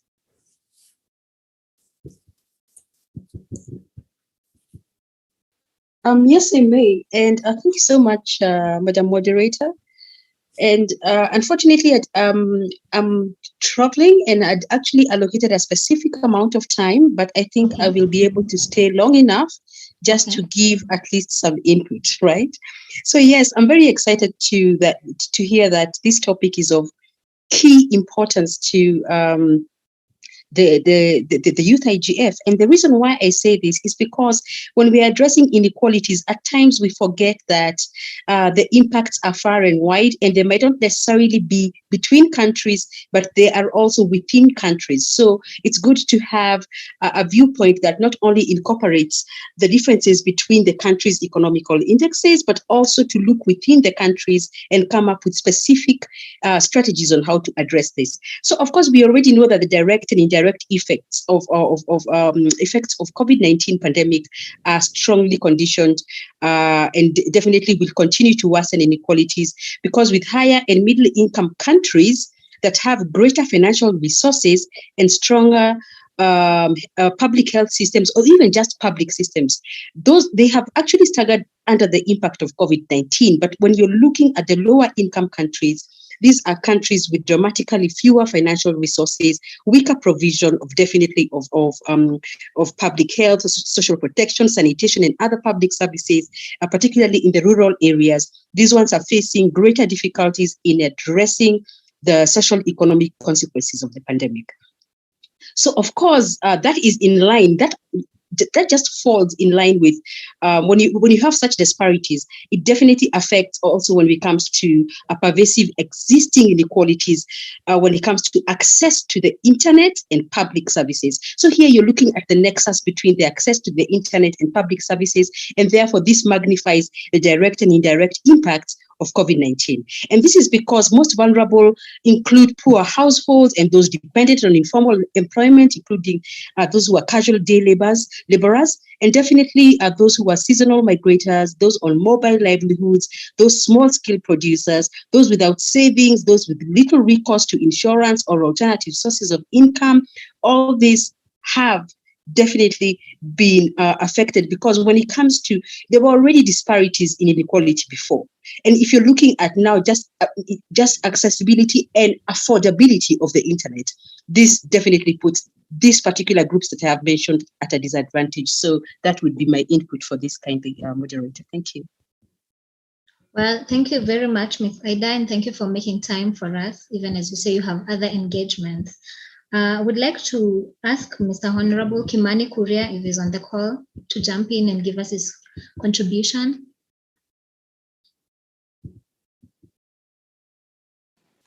Hello, Rebecca. Unfortunately, Honorable Kimani is not yet connected, but we do have Ephraim Kenyanito of Article 19 connected. Okay, thank you, Keith, for that update. So, Mr. Kenyanito, then maybe you can jump in and give us your contribution. Thank you so much, Rebecca. Apologies for the internet connection challenges. I hope I'm now fully connected. So I'll just give a brief, my brief contribution, especially on this topic. Just noting that, just as Keith mentioned, from the UN Declaration on Access to the Internet as a Human Rights 2016-2017 period, this coronavirus pandemic has shown that it's more clearer right now than before that the internet and digital technologies are a lifesaver to many people across the world. Health-related information can reduce the spread of the virus and save lives, while many online services can help us to live normally when our movements are restricted. Governments and telecommunication and internet service providers must do everything they can to guarantee and enable people's access to the internet in full compliance with international standards. So just to build on to the previous session, especially what Bridget said on the work on, it's interesting, Keith, you keep referring to me and Access Now. I left there 5 years ago, but the amazing work that Bridget and team are doing on internet shutdowns and monitoring that and documenting. So especially this has become very, very important. So those will be my opening remarks, especially right now with the pandemic, and just sharing this, ensuring that there's access to information and people. So basically one way to deal with misinformation, which I've always insisted since back in the day, is more information. So the more the information there is, the less chances of misinformation. By shutting down the internet or shutting down sources of information, that does not augur well with the rest of the world, because the more you shut down, the more misinformation there is. I'll give a very specific example across our neighborhood. Some of you might remember, and this is where origins of, for example, the Keep It On work that we did when I was at Access back in the day came from 2015, when the Burundian then president tried shut down the internet and tried to run for the third term. And that led to a lot of misinformation, a lot of challenges, and same thing that happened in Uganda 2016, which court case, which currently at Article 19 we've been working on supporting partners there on that. trying to ensure that there is access to the internet and access to information in this time. So those are the key important things. So during times of pandemics or times of strife or challenges, there should be more access to information than less access to information to enable the truth to come out, whether it's because sometimes by limiting something, you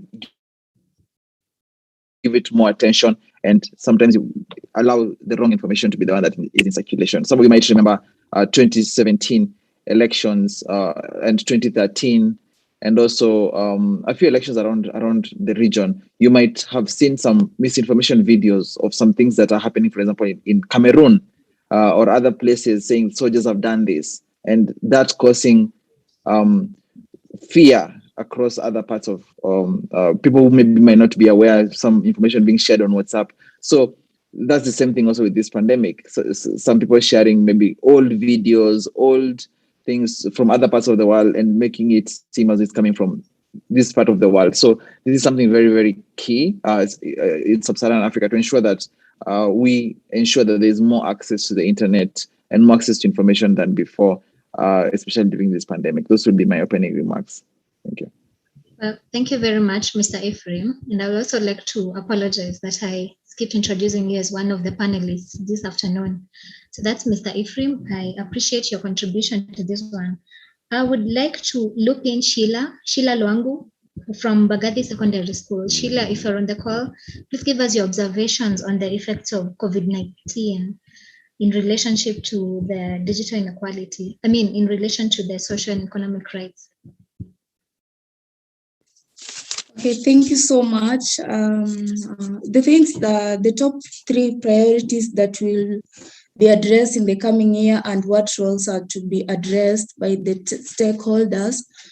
I believe one of these issues is digital inclusion. First of all, digital inclusion refers to the activity necessary to ensure that all individuals and communities, including the most disadvantaged, have access to and use information and communication technology. And to start with this, I'd like to start with the user needs. Actually, for people to use the internet, to start with the user needs. Here in Kenya, digital inclusion has to be promoted by ensuring everyone gets what he or she needs in the internet, because you don't know what people access in the internet, and you don't know what people access in the internet, and should be really necessary for them to start with the user needs. Okay, and the second thing is to improve access, making the internet cheap for people, mostly for the youth, because here in Kenya, so many people use internet in different ways, and making it cheap will enable them to search and look for what they want in that internet. To motivating people by holding out seminars that will encourage them the importance of using internet and the privacy they are going to get after using that internet. The third thing I think of is to keep it safe. Keeping it safe is one should be assured that once he or she uses the internet, he or she is going to be safe, and nothing is going to be used against him or her, and that will really encourage them to use it, to work with others. You see, not everyone knows that using the internet, you can work with so many people and help others. So I think if they are encouraged and this organization or the stakeholders emphasized on working with others, this one can be very good. Focus on wider outcomes. What are the outcomes of using the internet, and the outcome of youths using the internet can be very good, because you see, we can't just see all of it to be good or to be very negative, to be negative or positive. So we should focus mostly on the wider outcomes. Okay, before I conclude, I'd like to ask a question. Yes, go ahead, Sheila. How can we increase digital inclusion, public access to computers? The computer cybers should be made public. And what are the barriers to digital inclusion?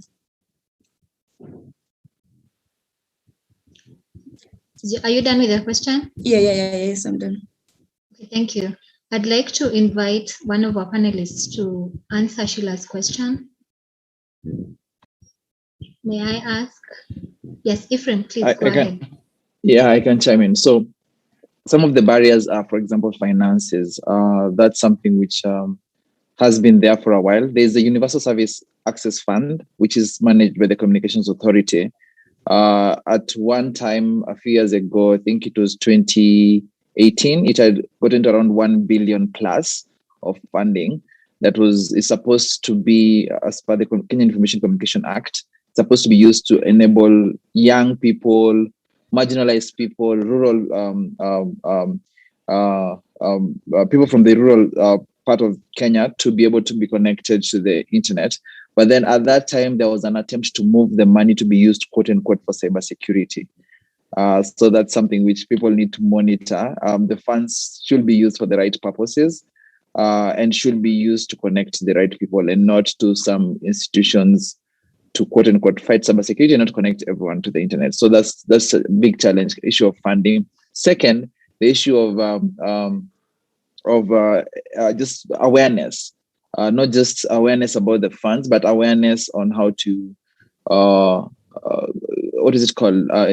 Just being aware on how to use the internet. So you might find you might give people internet, but then someone uses it to quote unquote only to download movies, while someone else will use it to generate knowledge, to do courses. So awareness on how to use. So that's something that's very, very key. It's very important and very impressive to see the young people here who are using the internet like positively. A few years from now, it's going to compound very, very, very well to you, because you'll notice you might be very far ahead compared to some of your colleagues who the only thing that they did with the internet was only Netflix. Not to bash the companies, but it's about being, unfortunately, Africa, we are more consumers than producers. If you move towards the production mindset from the consumption mindset, especially young people, it's going to really, really work in your favor a few years from now, especially young people right now in high school. Then the other question was, could you repeat the first question? She was asking about computer access, public access to computers. Yes. Yeah, public access to computers. So yeah, this is something which used to be there. There was a few years back, there was a project by Telcom called telecenters, community telecenters. You might find them they were near posters. If you go to the posters, there was a place that almost looked like a cyber cafe.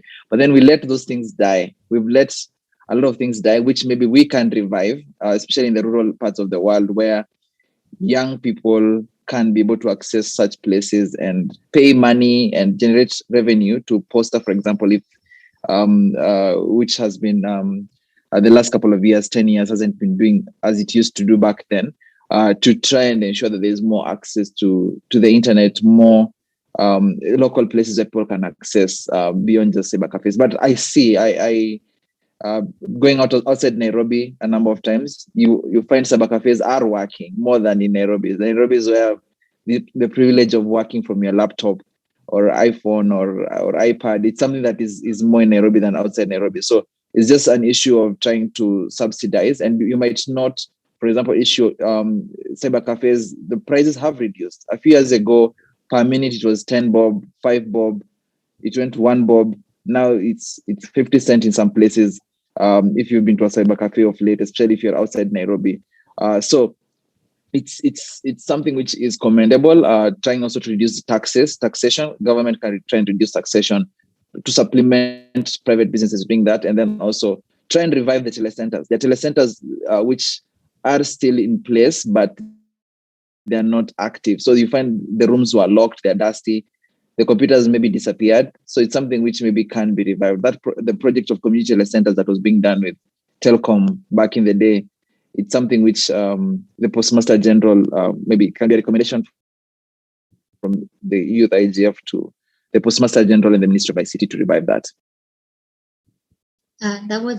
That was actually very sufficient. Sheila, I hope that has answered your question, but in case it hasn't, please let me know and we'll invite more input from our panelists. And it looks like we have just actually alluded to the next question of our panel discussion this afternoon, because the next one was, what are the main challenges that people face in obtaining and making full use of internet access? As Ephraim has touched on, there's issues to do with funding, there's issues to do with awareness or the digital skills and the costs of accessing internet.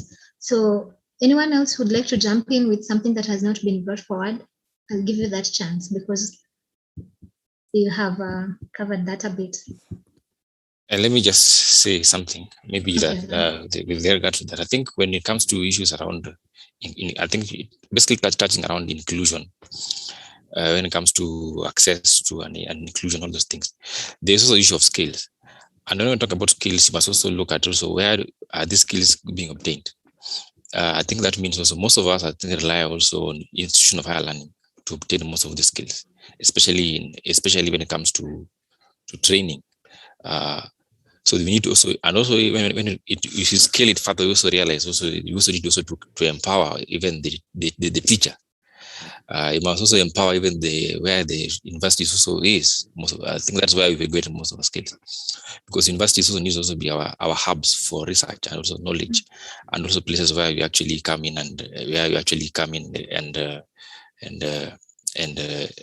explore knowledge, and also as knowledge hubs.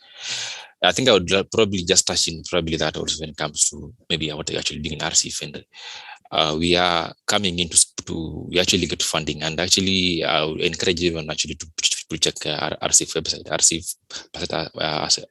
because Kenya is actually part of the movement, and our taxes actually being our government actually has committed a lot of money when it comes to empowering ICT skills there. At the moment, we are about 15 African partner countries being there, and Kenya is among them. So there are skills being, and right now there's a call for applications going on when it comes to people calling for skills. At the moment, due to the intense nature of the skills that are being required, especially exacerbated by the COVID-19, it has been left to PhDs. People are being given priority at the moment. But we'll see as time goes by. But at the moment, the priority is there for PhD students who can apply for those opportunities because of the priority and also the need pressed by the most governments to increase probably up to about 1 million PhD candidates in Africa. So that is one area which I think we can actually look at it in terms of empowering departments and in those areas. Kenya is still not, when it comes to also just to chime in whatever Ephraim also mentioned, we are not still way behind when it comes to universal access to broadband mobile devices. The recommended amount is 2% of monthly income. The last data I checked, Kenya is about between 47 to 53%. It takes about 43% to maybe 58% for an average income to a person to actually cost to actually to acquire a mobile device. That's probably high. When you look at also our broadband cost, well, they have been falling quite slow, but we are still not yet above the recommended levels of low cost, which I think is about, last time I checked, about 1% or 2% of monthly income. So we are still not there. The costs are still high at the moment. So it still needs to come down so that you can also talk about issues around inclusivity in those areas. And that one also time is in terms of economic inclusions in that areas. So in those areas, if you look at it, now we need to come in as youths now. What are the gaps which you can come in and fill when it comes to what are the gaps where you can come in, and what are the areas of participation, and probably what are the areas of engagement, and also what are the best practices available where we can actually learn from, and where can we participate. in some of this discussion, and also who can we contact in some of these areas. I think those are some of the areas which I think we can engage fully on in those areas. I also text best practice and also learn also from our just a summary of whatever is happening. I think I'll check the last policy document for the Kenya youth. It was proposing something on youth index platform or something like that. It was youth index platform. So in the platform, it was there, but the government is proposing something really interesting, the development of Kenya Youth Index, which is to track measures and impact of initiatives, projects and activities at various levels. So the proposed index will have probably clear indicators, which make it easy to obtain relevant data and information through regular national and county level surveys. So we need to push the government through our CES who are here, so that these actions are actually taken into considerations. That is my input at this particular moment. Thank you. Well, thank you, Alan. That was actually very insightful. I would also like to add, personally, I find there's a lack of confidence or motivation to participate online, especially amongst women, if I may say so, and young ladies. So you find that they're mostly just motivated to go there for entertainment purposes, which in itself is not a bad thing, but I feel that they are afraid of taking up this space in internet circles. So Sheila and all the other young contributors who we have from high schools, I think is a good time to encourage them to feel confident, feel inspired and empowered to go online. On top of, for entertainment value, there's also a lot that you can learn from the internet. You're pertaining careers in internet if you're interested in that, or any other thing that you'd like to do. Another reason I have found that to be a hindrance is because of the cyberbullying element of it. So find that someone goes online and they're cyberbullied once or twice, and then they decide the internet is no longer a place for them. So there's the infrastructural and cost and policy hindrances, but there's also the other social hindrances that push young people and the youth particularly further away from taking up space online. I would also like to give anyone else on our panel a chance to jump in and answer this question if you feel you'd like to make a contribution. Please jump in. Okay, yes. Okay, I have a question here. Yes, Sheila. About the skills, you see, not everyone has that skill. Not every youth is able to use the internet without being explained or taught how to use it. And how are we trying to fix that? I think going by the question that you actually raised, it also borders on around issues around mentorship and also skill. I think there needs to be a lot of mentorship skills when it comes to, especially it needs not to, there has to be going down up to high schools. I honestly can't remember in my high school if I received one of such things, and I think it's a gap. I think which I think needs also to be fully explained. I was fortunate, at least in my school, we had a computer lab. So I'm sure not so many people might not really have that luxury, maybe going in a lab. At least in my school, it was there. Most high schools, sometimes those opportunities may not be there. But it's something through this. I think that is why we also have these forums. I think there are so many forums where people come and engage. So at least right now, you are now an advocate. I think you should also take those upon yourself, also to educate people, and also whatever actually you learned here. How are you going to engage your people, and also how are you going to also to look at ways in which you can market this? You are being as an advocate.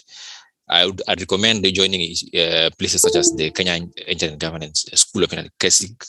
Those are places you can begin with. ISOC as places where you can actually engage with. There are forums right now, issues around Commonwealth. There are places about One Young World. Those are areas which you can actually just come in.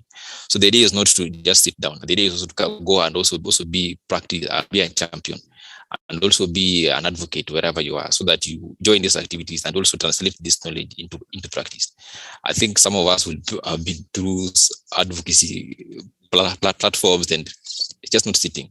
You must also be a producer, and also I think people are saying we are more consumers.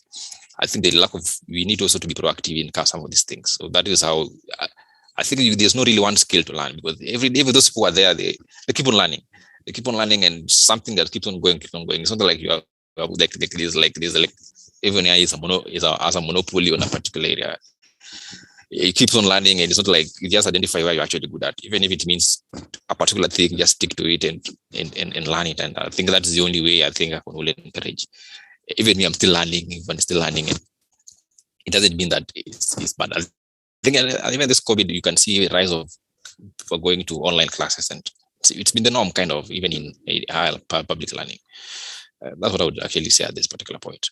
Keep on learning, keep on engaging, keep on talking to people, new mentors, do new cool stuff on Twitter. Twitter is a good place. LinkedIn is a good place where you can actually learn really good stuff and be proactive in some of these applications when they actually come out. Be part of them. You have of the internet and go out there and seek the information yourself. I am also an alumni of Civic. I graduated last year and I'm still growing my knowledge in internet matters. So Sheila, I hope you feel encouraged and empowered to go out there and learn more. I'd like us to jump on to the next question of our panel discussion this afternoon. And the question is, what are the relevant regulatory issues that require attention to enable a broad, affordable, and quality access at our community levels? That's a question to our panelists. And I would like to invite anyone who would like to jump in first to take the floor. The question is, what are the relevant regulatory issues that require attention to enable a broader, affordable, and quality access at the community level?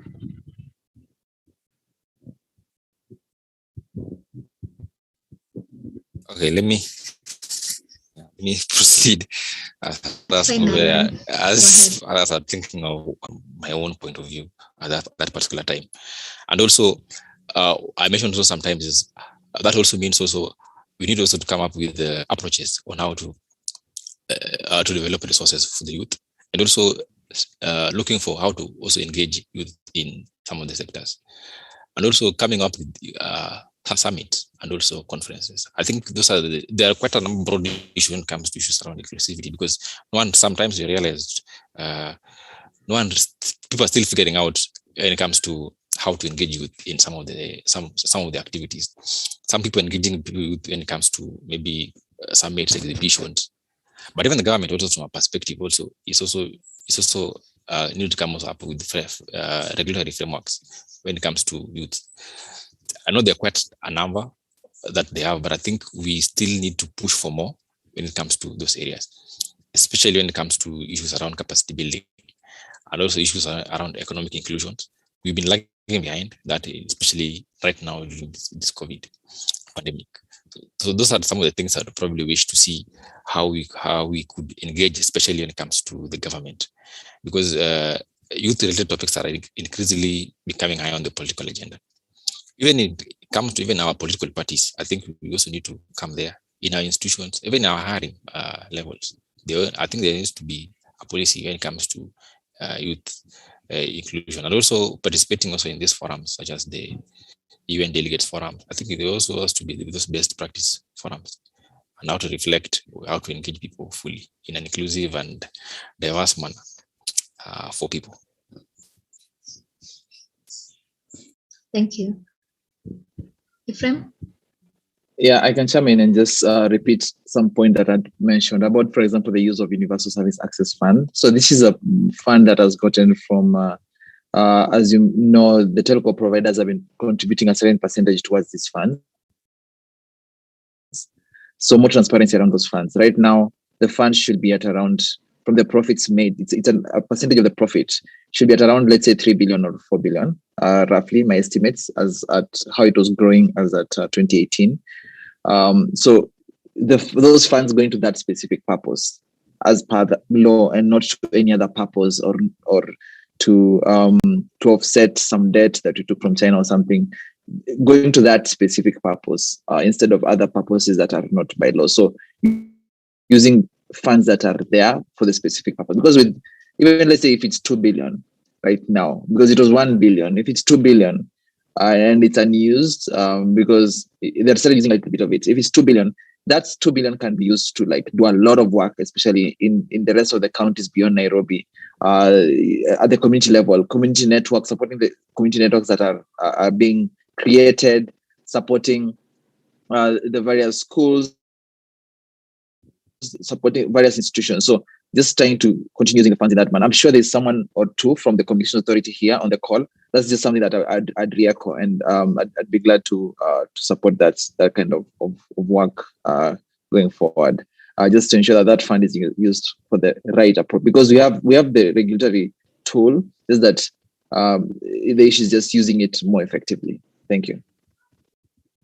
Okay, thank you all very much. In sensitivity towards the time we have left, I'd like us to jump to the final questions and talk about the priorities that you feel need to be addressed in the coming year and what roles can be played by the different stakeholders.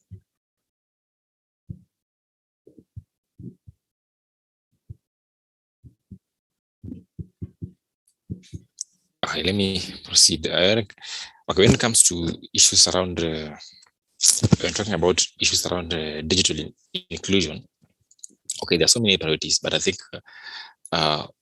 one thing that I always say is that, especially when it comes to language, I think I mentioned earlier, the internet actually is present rapid growth when it comes to the youth, and also there's a limited presence when it comes to endangered and marginalized languages and peripheral communities being underserved and underrepresented. Someone mentioned here that when you go online, you need to go to find whatever actually you really want to see. But the language groups, when the language lack digital presence and the subgroup, there's actually some level of inclusion. If I go to any library, you'll find 80 to 90% of the books are actually in English. There's a risk. I always feel that there's a risk. Some of our languages, even the one we speak in Kenya, some of our languages at some point will become a risk. You should take a quick tour on the internet and Google your language and see what is the digital presence they have actually online. We realize actually it's quite a few. And that means that probably in the next century or so, they'll be diminishing, because as globalization becomes like the norm, no one will actually be publishing languages in our local languages. I was quite excited at some point back when I actually had Ngwegwa Thiong'o last year gave an acceptance speech in Kikuyu, and it was an international forum. I think that was actually really quite being proud actually of our heritage. There's actually a need, I think, for people to be proud of their heritage and people to start embracing their roots in particular areas. And youth can be agents for that, for language shift. And they're also victims when it comes to globalization. So that is my one thing, but there are so many people that may ask me so many things, but my one thing is I think we need to look at languages. Thank you. Thank you. It's interesting that you mentioned languages and to do with the youth. And if from my own observations, I know that a majority of us youth are not very conversant with their mother tongue. So it's a challenge to all the other youth on this call to take pride in your mother tongue languages and see how we can preserve them. So thank you, Alan, and everyone else who joined on the call. If you have any questions, please put them on the chat, and someone else will take them up. So over to you, Keith. Thank you.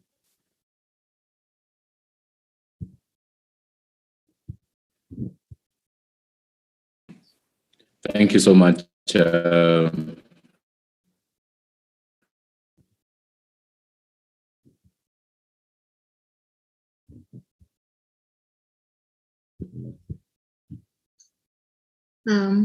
Looks like Keith is having connection problems.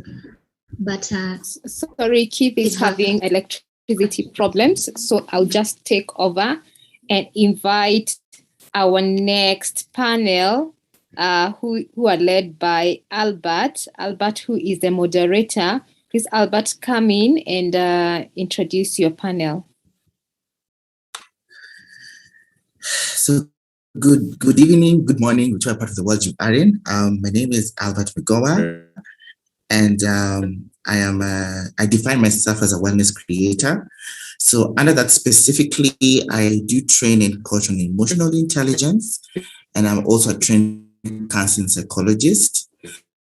I also do on my free time, do mentorship, and currently I'm also the head of communications. Now, our session today.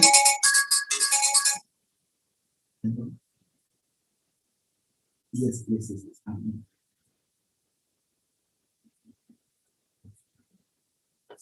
Sorry for that. As I said, I'm a wellness creator.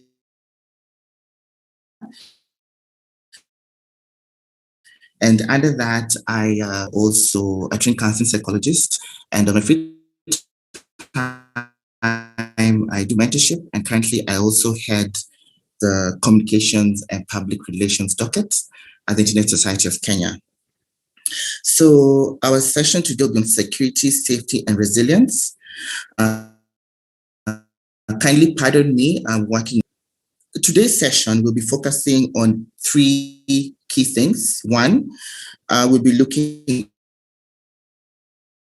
at the potential risks to safety and security with consideration on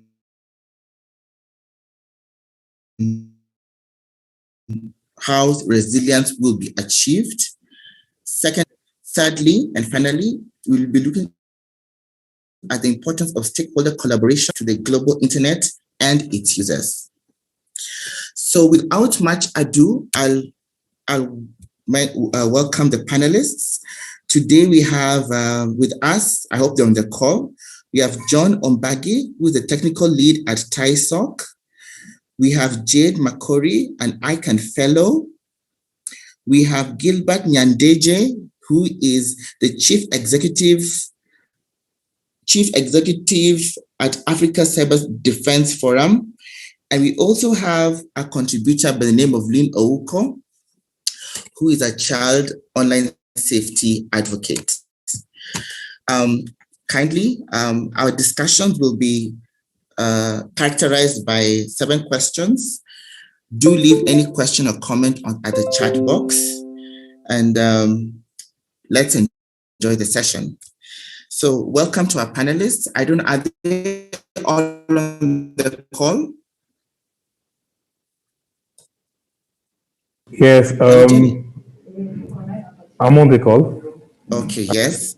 Is Mr. Nyandeji on the call? Yes, I'm on the call. Great. Is Jade Makori on the call? Jade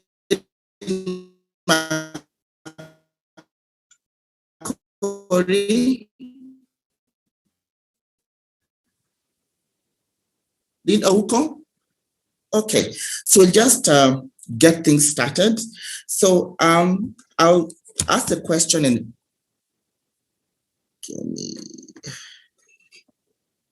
okay. So I'll begin. So the first question is this: what are the critical areas for consideration in review of our national cybersecurity strategy? What are the critical areas for consideration in review of our national cybersecurity strategy? Maybe Mr. Nyandeje, you can start off. I can go, okay. Okay. Fine, go ahead, John. Go ahead, John. All right, so thank you very much for the question. It's an interesting area of discussion, actually, at this point in time. So looking at it on a snapshot of what it entails about discussing about national cybersecurity strategy, we're looking at a charter that's supposed to guide the whole nation regarding the way forward as we move on in this battling with cybersecurity, cyber incident, and things of the sort. So maybe categorically looking at the areas of interest. And sorry for the background noise. I'm working somewhere remote from home. So one of the things that we should consider in a national cybersecurity strategy is protection of the Kenyans and their systems, or rather the critical infrastructure that we have.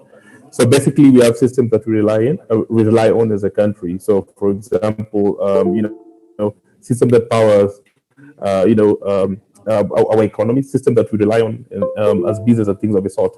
So that's the first key consideration that we need to pay attention, or rather include in the discussion whenever we're talking about national cybersecurity strategy. Secondly, we can try and bring out the importance of securing governments. So interesting enough, we have the DPA, which is a good move. Already we have structures within the law that kind of directives regarding protection of private, personal data, things of the sort. And that's interesting. But you still have things like, for example, government institutions which are still using old systems, things of the sort. So the national cybersecurity strategy should also kind of, include a way forward for, the critical infrastructure, as we said, and as well as government networks and information systems.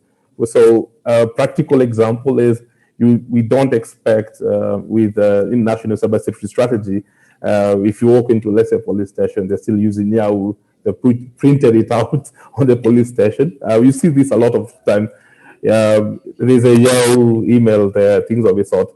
Another consideration perhaps is having a discussion around combating cybercrime and improving incident response reporting for the whole nation. Talk about best ways we can foster a vibrant and resilient digital economy, because right now we have dependency on digital systems. We have business moving to, being moved from physical, let's say, premises to online. And especially during the COVID period, we've experienced a big shift in this. So as we rely on these kind of systems as well, we need a proper way on protecting such kind of system. And then, of course, maybe last but not least, talk about promoting an open, kind of safe internet space for every Kenyan, as well as building a national cyber capacity where we can play a role in the bigger picture as they, as we move on, relying more on digital, let's say, economy, digital kind of related solutions. We also part of it and we're not left behind. So I think these are the key highlights I'll say we should consider in the national cybersecurity strategy, and specifically also maybe in summary for small and medium enterprises that need a way forward, that at least they can have a guidance on a best way to protect the systems without, thinking the cost implication of being too much. They get this kind of empowerment from such an entity. So these are my few remarks. I think that I should consider whenever we talk about cybersecurity strategy for the whole nation.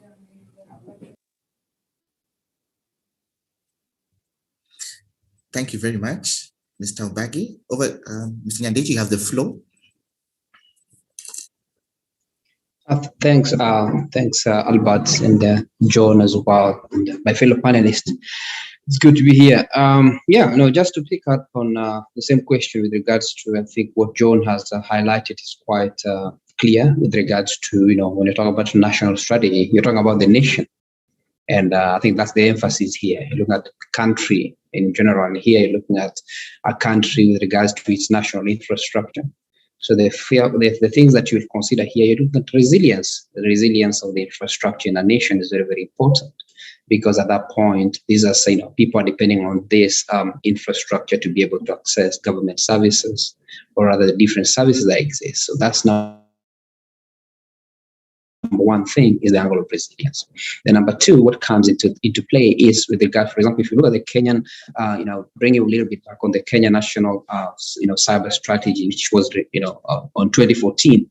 I believe it hasn't been reviewed yet, but it has three key pillars. There's economic, social, and political. And of course, under that, there are different goals that were highlighted. But if we look at it, for example, I was trying to look at the different strategy that exists. For example, the one that has always been one of my favorite national strategies is the Singaporean cybersecurity strategy. It's quite a clear strategy that has a very good highlight with regards to the elements. And if you look at the Singaporean, national cybersecurity strategy, it focuses on only 4 pillars, and the 4 pillars that the Singaporean national cyber strategy focuses on are things like, building national cyber resilience. They look at the angle of creating safer cyberspace. They also look at developing a vibrant ecosystem. And the third part, which is the Singaporean, is the strengthening or other bilateral international partnerships. I have always analyzed the national cyber strategy of Singapore, and it's one of the, I can place it among the top strategies I've seen outside there. If you compare, for example, the different strategies exist, because it's quite clear, and it's always, the level where Singapore has been able to develop the ecosystem, cybersecurity ecosystem, is amazing. Because you look at a country that looks also, and I was having a conversation with the director of cybersecurity of Singapore. They see cybersecurity not just as a challenge, but as an opportunity as well. They have been able to create as well opportunities where there are even jobs just, under the strategy as well. So these are some of the things I believe that when developing the national cybersecurity strategy, we need to look into angles, or rather benchmark in some of the good practices that have been done by countries like Singapore.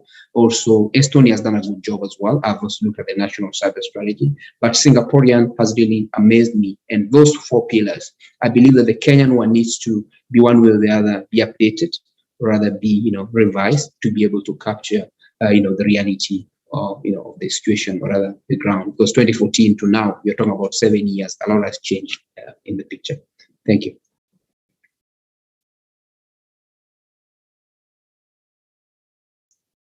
Back to you, Albert.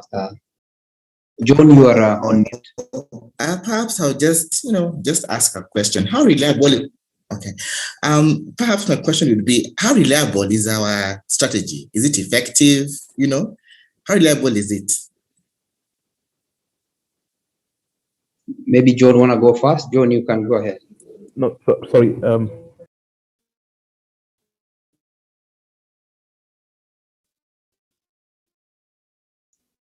John, you're muted. I think you're muted, John.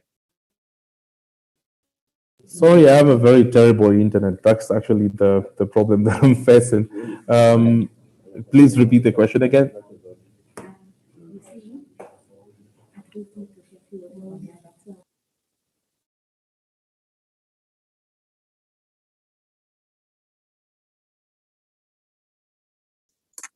Perhaps go ahead, Gilbert. We can't hear the moderator. Okay, go ahead, Albert. I think we couldn't hear you. You were breaking.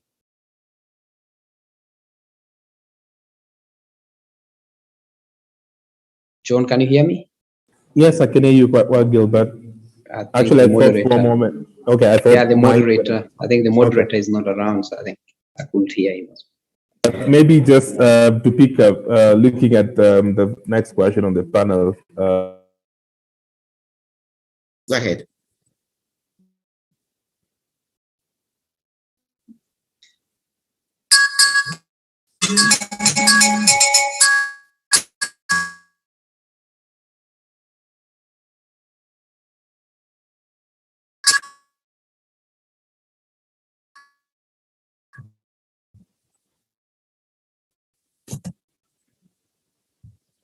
Can you hear me?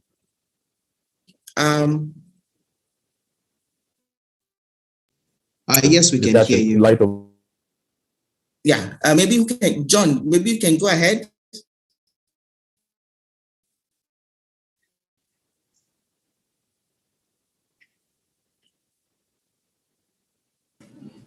Hello, are we back? Yes. All right, sorry. Yes. We probably lost you completely. Maybe we can continue.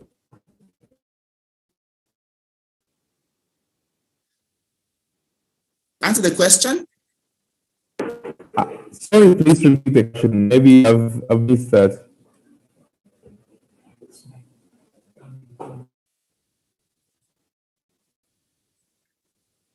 Okay, well, I just asked Kenya. Is it effective? I mean, can we trust it?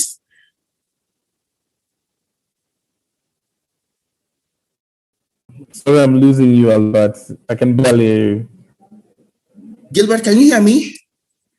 You keep on breaking, Albert. So I just hear part Kenya and that's it. So I don't know what you're asking there. The question. Okay, fine. Sorry. Then let me go on to the next one then. Maybe Albert, you can try turning off the video. You can turn off the video, can improve the audio quality, if you don't mind. Yeah, let me see. Let me see how that will work. Okay, can you hear me now? Yes, we can hear you. Okay, fine. So maybe I'll move on to the next question. What were your comments on the cyber risk landscape in light of COVID-19? John, you want to go first? So I'll make it because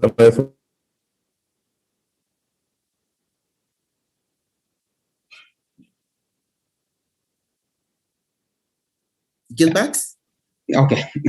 Yeah. So, I mean, COVID-19, of course, has caused a lot of, I think everybody now, I think this is one of COVID-19 situation where, we're speaking to each other and nobody, we seem to be, the infrastructure itself, is they're not able to, to support the scenario we are in today.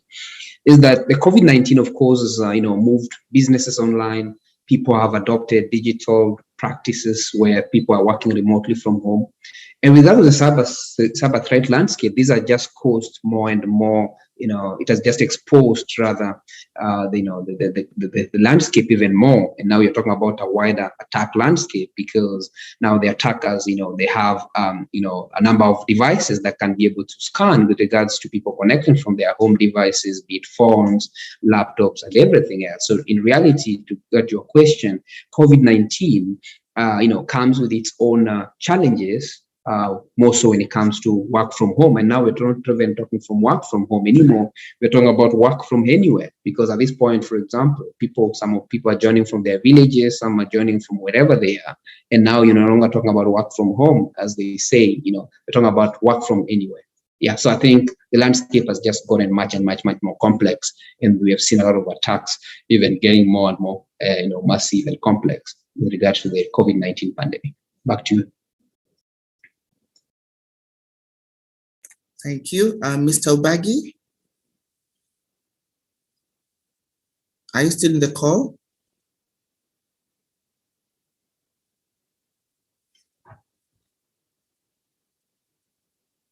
Okay.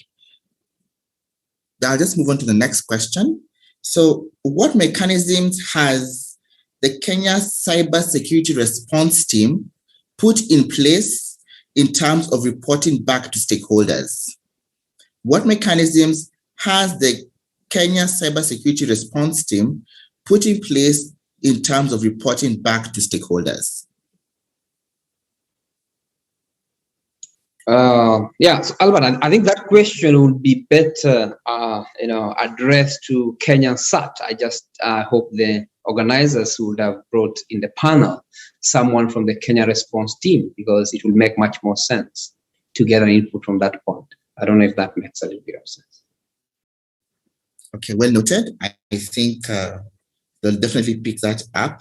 So, so then what are the overarching principles that will ensure trust, security, and stability of our cyberspace? What are the overarching principles that will ensure trust, security, and stability of our cyberspace? Yeah, so when it comes to trust, really, I mean, it depends on how you define trust, whether you define it as a verb, or how do you define trust? Because in most cases, trust means what? Trust means people having confidence in something. So for people to have confidence, I mean, people would want to know, first of all, is that the internet is not being abused by maybe the powers that be. And that's why you talk about number one principle I look into is clear legislation. The legislation needs to be quite clear, and so that at least now, for example, in Europe, you're talking about EU GDPR, where citizens are quite well aware with regard to the stipulation, with regards to their rights, as far as their data protection is concerned. So number one thing I would emphasize on is on the clear data protection, or rather legislation is number one important thing. And of course, we've seen what EU has done with regards to EU GDPR. So citizens are quite having the rights with regards to the right to be forgotten. They have the right with regards to who is accessing the data, and what exactly, as data subjects, what exactly are their rights with regards to those legislations. So that's number one. Number two will be more on identity, ensuring that the identity is verifiable identity. So you want to ensure that to build trust, you must, be in a scenario situation where you feel that the identities are verifiable, so that we ensure the infrastructure rather we put in place have a verifiable identity. I give an example. If you are shopping online, you want to know that you're at least, operating in a, in an environment that you can trust, rather, and the infrastructure has, rather the capable security or controls that at least gives you that trust and confidence, as you do that. The other thing also is with regards to, information. People needs to be clearly informed, rather, with regards to how the information data is being used. I think still lies with regards to the legislation. Back to you, Albert, unless the other moderator has anything to add. Thank you, Mr. DJ. Mr. Obagi, are you with us? Okay. I thank you very much for your contribution, Mr. Nyandeje. I think it's so key that we keep what you're saying in mind, just to ensure that we have got that stability, and that trust, and that I always say, even that zeal to even engage in the cybersecurity space. I think that's very important. Now, our next question is, what can be done at the national and international level to tackle cyber attacks? What can be done at the national and international level to tackle cyber attacks? So when it comes to national level, getting your question, in the sense, nations have a lot to do with regards to awareness, with regards to, again, coming back to what we talked about, building resilience. How do they ensure that, the infrastructure is resilient, the awareness, the capacity building, we need to ensure that countries or other nations build enough capacity to be able to respond to cyber threats. When it comes to the globally, international, there's a lot of work, being done. There's a lot of work, be it, the United Nations and also other international organizations that are there, that are in charge, or rather, trying to, because remember, cybersecurity has become a global challenge. It's no longer just a challenge of one nation. It's now a global challenge. It become bigger. A cybercrime, rather, economy itself now is classified as almost, you're talking about $1.2 trillion economy. So it's a huge economy that is almost the 8th largest economy in the world. So it's almost equivalent to the economy of Russia. So it tells you the level of, rather, the impact, or rather the level of challenge we're dealing with. Either you're dealing with a crisis, rather, that is of massive nature. And apart from just ensuring countries have capability and capacity, there's also the issue of building also, rather, clear information sharing frameworks, which also needs to be there. If you look at Africa, for example, if you can also read about this, that in Africa itself, there's quite a number of countries that haven't even still implemented, a national, rather, even the Data Protection Act, rather, or rather clear legislation with regards to data protection, and what are the regulations expected of businesses and all that. And this emanates from the fact that there's been a lot of lapse. Even if you go back to things like Malabo Convention, there was the AU, AU Data Protection Act Convention 2014. So there's still a lot of lapses and gaps that exist, and countries need to do a lot. Still, it's not yet done. But when it comes to awareness, it's very, very important. Capacity building, and above all, of course, there needs to be investment with regards to building resilient infrastructures. Back to you, Albert. Thank you so very much, Mr. Nyandeje. And indeed, we need to keep that in mind. Now, one final question before I invite Lynn is, what are the top 3 priorities that will need to be addressed in the coming year, and what roles can be played by stakeholders? What are the top 3 priorities that will need to be addressed in the coming year, and what roles can be played by stakeholders? I think as I've always emphasized, rather information sharing collaboration is one key. And number one, collaboration to me, it's at the top there. Number two is skills and capacity building. We need to build skills. We need to, build, next generation rather cyber capacity of cyber skills, because there's already that shortage of skills. Then number three will be more of also, apart from the information sharing as well. I think information sharing is very, very important if we look into, responding or rather to the continuous threat of cyber threat. Back to you, Albert. Thank you so very much, Mr. Nyandije. At this point in time, I'd love to welcome Lynn. And Lynn Ouko, she's a child online safety advocate. I see Mr. Obagi, you're back. I suggest we find another room, another place to connect. Okay, so maybe you can assist in this final question. And the question was, what are the top 3 priorities that will need to be addressed in the coming year, and what roles can be played by stakeholders? If I got you right, just repeat the question. The top 3 priorities. What are the top 3 priorities that will need to be addressed in the coming year, and what roles can be played by stakeholders? All right. So ideally, this is regarding cybersecurity. If I can ask, right? Correct. All right.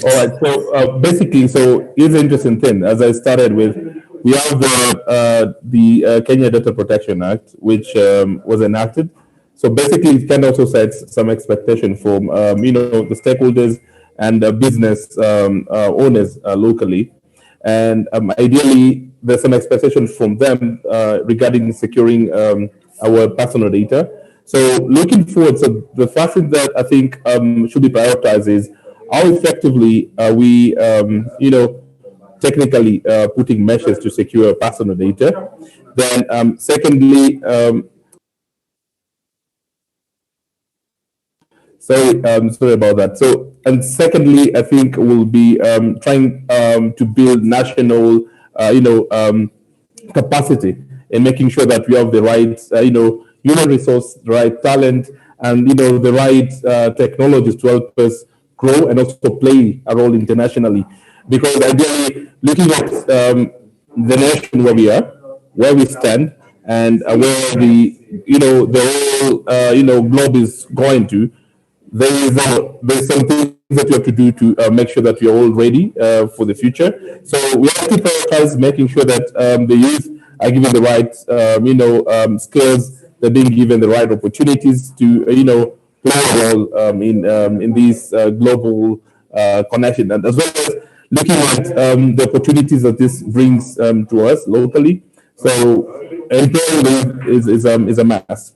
And then thirdly, we have to also look at making sure that the policies that we create resonate with the expectation that we've set. So this is something that as we keep on discussing. So like, for instance, you've had bills that have been challenged, or other proposals have been challenged. Like, for example, putting a minimum, let's say, requirement for, let's say, ICT practitioners, things of the sort. So whatever policies that we put across, we have to think about them. So we have to prioritize, the policy making process, what consideration they are put in place, what kind of thinking are behind this, the motive, and does it play a role in making sure that, we are making a better step, because the youth are, an essential ingredient in any developing country. And if we don't give them a priority, or rather we don't give them the right space to engage and, to plan, then of course we're making wishful thinking. So in summary, I'll say, as we've put, making sure that the requirement that you've set for things like set forth in the DPA, be able to, be able to measure them, and especially the technical requirements, we need to prioritize that and effectively make sure this, it's put in place. And as we've mentioned, a role that we play in the global space, making sure that we're building skills and capacity, and then thirdly, of course, the policy making process. We have to make sure that it's inclusive of the youth, and it's importantly that the support over the nation supports these other pillars that kind of sit next to the importance of cybersecurity. So I think it's been a fuzzy one, but expressed something that captures the question. Thank you very much, Mr. Obagi and Mr. Nyandeje, for your valuable contributions. I request you all to leave your contact details at the chat box. Kindly leave your contact details at the chat box. And at this point in time, I'd like to welcome Lynn Denise Ouko, who is a child online safety advocate. Lynn, the floor is yours. Good afternoon, everyone. My name is Lynn Denise Ouko. I'm a grade 5 pupil at Makini Schools, Kisumu. I'm 10 years old and I'm also an advocate of child online safety. So today we are going to learn together how to keep children safe while online. I have questions. Do you think children need access to internet? Yes, children need access to internet, and they need access to internet for information purposes. They need it for information purposes, for example, when they want to know something, they use the internet. They also need it for playing interacting games with friends. They play interactive games with friends. Like when, for example, you've missed a friend and you plan to play a game with your friend, that's an interactive game. You can also, they also need access to the internet for research and classwork assignments. They need it for research and classwork assignments, like during this era of CBC, they can use it for classwork assignments. My next question, are children safe while online? No, nobody is safe while online. All we need is to take care every time. All we need is to take care every time while online. This is true. Even adults are not safe while online, because they are not safe while online and they also need to take care. My next question, why do children need to be safe while online? They need to be safe while online for protection against cyberbullying. They need protection against cyberbullying to avoid for them not to be harassed while online, or for them not to be bullied while online. They also need to be safe while online to avoid risks like contacting strangers. A child can contact the stranger and the stranger says they go and meet at a certain place, and that child goes, and then the stranger kills the child or something like that. And then also to avoid bad content. They need to be safe online to avoid bad content, because they can watch inappropriate videos, and they need to watch appropriate videos for their age. How can children keep safe online? As a parent, always supervise young children whenever they are online. By supervising, I mean, you should, once in a while, you should check what him or her is watching or doing online. You should also keep electronic devices in open areas within the house where everyone can see the content being accessed. You should do that so that everyone in the house can see what you're doing, and so that just in case of cyberbullying, someone can tell by the look on your face or something. You should also set time limits for internet use by the children. For example, you set a time limit of 1 hour, 30 minutes after doing your homework is when you can use the internet. You should also activate child restrictions where necessary. You need to activate that on probably something like YouTube or Play Store. You need it on those apps so that even if the child tries to search for something that is not him or her age, the child restrictions will help. You can check out how to do that on my YouTube channel called Lynn Denise. You should also review games and other apps before they are downloaded. You should tell your child to show you what him or her wants to download before him downloading it. Thank you. Very much, Lean. That's very nice. A very good. You've given us a very good overview of child online safety and protection, and I think there's need to be very aware of the dangers that are posed online, and what we need to do to ensure that we keep our children safe. At this point in time, I'd like to, unless there are any questions, answer any questions or comments. Any questions or comments? Any questions or comments to any of the panelists? If not, I'd like to hand it over back to Keith. Keith, over to you. Hello, it's not Keith, it is Jenny. Oh, Jenny. Okay, Jenny. How are you? Hi, everyone. And that's amazing. Thank you so much, Lynn. Thank you for telling us as parents and adults what to do and to ensure that you guys are safe online. Thank you so much. Internet governance, especially for young people, that we have not tackled, because yesterday I attended a forum for young people and they said something very powerful that is going to stay on with me, that the power might be yours, but the future is ours. So as much as you have the power, you have the voting power, you have the decision-making power, but remember, the future is ours. And I'm sure every young person out there is thinking, those guys, we don't have any power at the moment. Okay, I've been asked to switch on I was avoiding to switch on my my video. Just give me a second. I need to close doors because of interruption.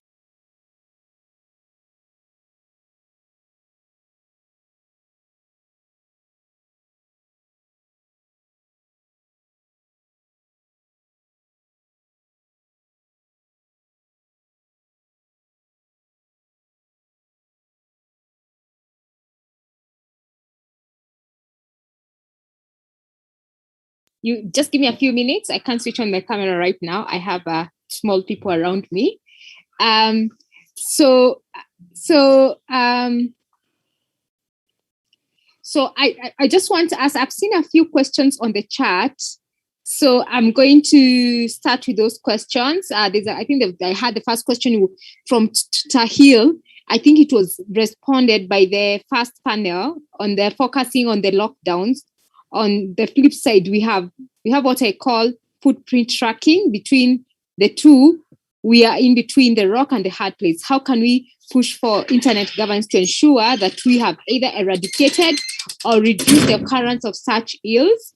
And then there's another question from Bangura from Sierra Leone.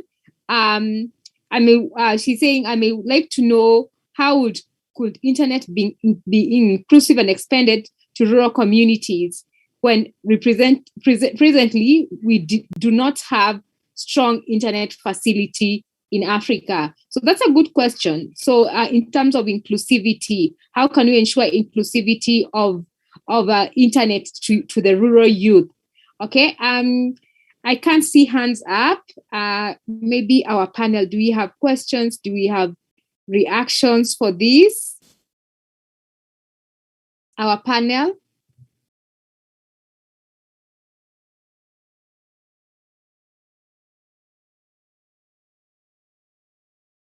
Anyone?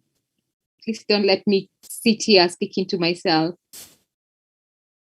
Albert, Alan, Winfred, Lucy, how can we make internet more inclusive to the rural people? Okay, let me share. Okay, go ahead, Alan. Okay, let me probably share a few things. But there are one I think as mentioned also earlier, I think this also touches also on issues around inclusivity. I think when you're looking about the rural areas, you look at issues around infrastructure, issues around basically the framework where actually those people are actually in, and also issues around device cost, and also issues around the data that actually people are going to use. So going at the rural area, and also incentives, and also how to also the skills. Going online alone is not enough. Also, do they also have the skills to know exactly whatever people are doing? So it has to be like a multifaceted program approach when it comes to looking at that issues. It's not really like one approach when it comes to looking at rural areas, and not only rural areas. I think even in the cities, there are places where people are not even that digitally empowered. I think even if you look at there are rural areas in the city, if I use that word. Yeah, I think those are the common approaches. I'll look at it from that perspective. Thank you, Alan. Hey, Jenny. Yes, go on, Winfred. Or someone else was speaking. Albert here. Yes, maybe I'd just like to echo what my brother has just said. What Alan has just said, because at the end of the day, you have to look at aspects such as infrastructure, the skills. But for me also, I think there's also need for some level of sensitization as well. So people actually get to know and understand why they need this technology in the first place, and how it can improve them, it can improve their lives, and how it is connected to the day-to-day activities. Because I feel, especially in the rural areas, and even in some aspects, some places in urban centers, especially in formal settlements, the minute people don't connect and see the link between tech and the day-to-day life, then they don't see the importance of it. So as we seek to implement what Alan was proposing, there's need now to make that connection between IT and the day-to-day lives of people, so they can see the importance and the need of why they need it in the first place. Thank you so much, Albert. Winnie? Hi, Jenny. Thank you so much for this opportunity. So I wanted also to concur with Alan, and actually Migua has raised a very important point as well, that we need to when we talk about educating the public and also public participation, we need to also include them and tell them of how they can also use the internet to help themselves. When I talk about helping themselves, I want to mean in terms of improving their day-to-day lifestyles. They can also use they need to understand that they can also use the internet to be able to even sell their products, market their products, because currently they're still using the offline methods whereby they go to a shop. Some of them are not even aware that they can actually sell their products online. Let's say, for example, in Kenya, from one county to another, and also how that good or whatever service or good they're selling can reach the final consumer. And earlier on, our Honorable CIS mentioned that there are some measures that they're doing in terms of working with service providers to make it more affordable, to make the internet affordable for people in the rural areas, because affordability is key. Because when you look at most of those areas, the internet wouldn't be a key priority for them, because if it's something that someone can't afford, and there are also the other things in our day-to-day life that you also need to consider, like food, clothing. So, and every day we realize that the internet is also among the basic needs of human needs, especially now with the pandemic. We are realizing slowly that it's becoming an everyday need. So when it is affordable for everyone, including the people in the rural areas, they can be able to participate more. But just to iterate, the most important thing is public participation and also mentoring them. Thank you. Over to you, Jenny. That's a very important point. I'm just remembering a report that has just been released by Carla Karibu and MasterCard around digital economy and how digital platforms have gone past being a social platforms to an economic platform where people are using WhatsApp, Facebook, Twitter, Instagram to be able to make a living, and as for us to be able to as young people to be able to maximize on these platforms and to be able to make a living out of this, we need to have access. Okay, we need to start talking to internet service providers on access to internet. I don't live in Nairobi. I live in Nakuru, and I want to be able, when I'm in Nakuru, I don't have internet interruptions. Okay, I want a young person in Turkana, being in Turkana, they are able to access. Internet and be able to be equals with someone in Nairobi. It's not in Nairobi where you have Zuku, you have Fiber, you have Safaricom, you have Airtel, you have Liquid, all these, but you go to Turkana, they already have Safaricom. How can we ensure, when you're talking, it's not only on policy level when you're looking at government, but also policy at organization level, okay? For ISPs, for these big techs, how can we ensure that you are holding them accountable and that their policies are speaking to young people? So any hands? Yes, Alan? I think I agree with what everyone. I just want to echo whatever you guys are mentioning when it comes to connectivity. But also, I also want to add another point. Also, this also calls also for public and private partnerships when it comes to making affordability, especially in places where there are maybe low bandwidth connections.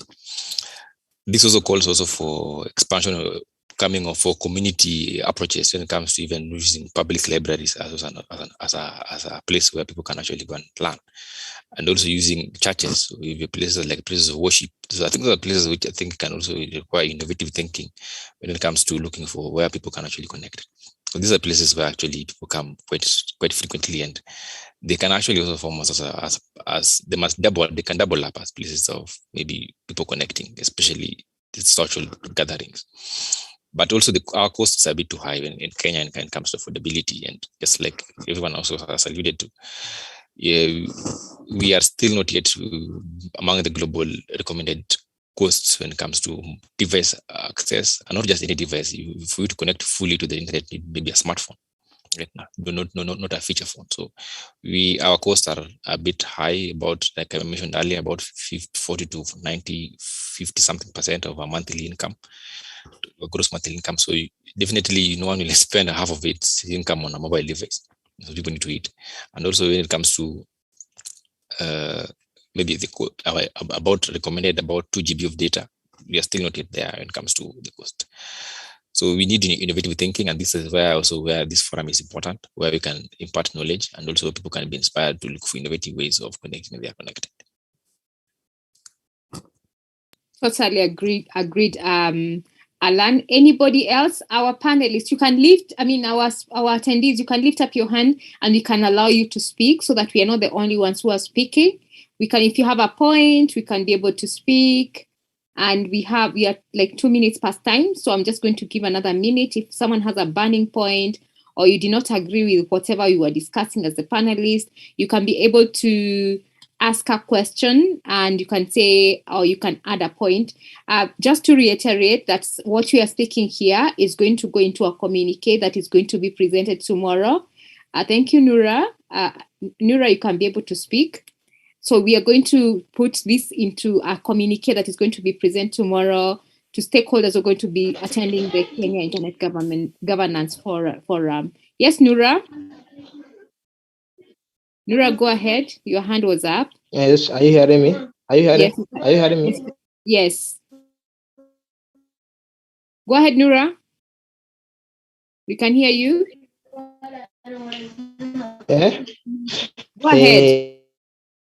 My question is how people that living. Can you hear me? Okay, you're breaking now. You are better, but now you're breaking. How people that live the rural develop. Okay, Nura, are you able to type out your question so that we can? Nura, are you able to type out your question because we can't hear you? Are you hearing me? No, we can't hear you. Hear you. Are you able to type out your question? My question is how the people, the women that are living in the rural area. Okay, we can't hear Nura. Will participate in the. Okay, so I'm hearing women, I'm hearing rural and participation. So I'm just going to guess the question. How can we make women in the rural areas participate using the internet? So I don't know who is able to answer that question. Rebecca or Lucy? I'm picking up on you because you're women. Well, I appreciate the picking on. I'll take one for the team. Well, from my observation, I find that when women are empowered and given the tools and resources and how to engage, that they don't need a lot of pushing. So I think the first thing is usually empower them, give them the tools, show them how to do, and then they carry on, they take off.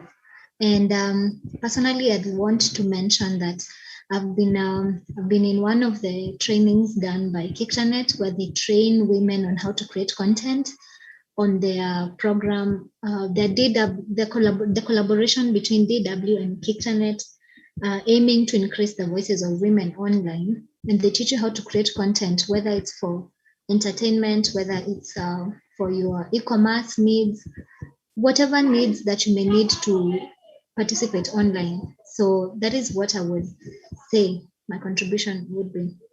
Thank you.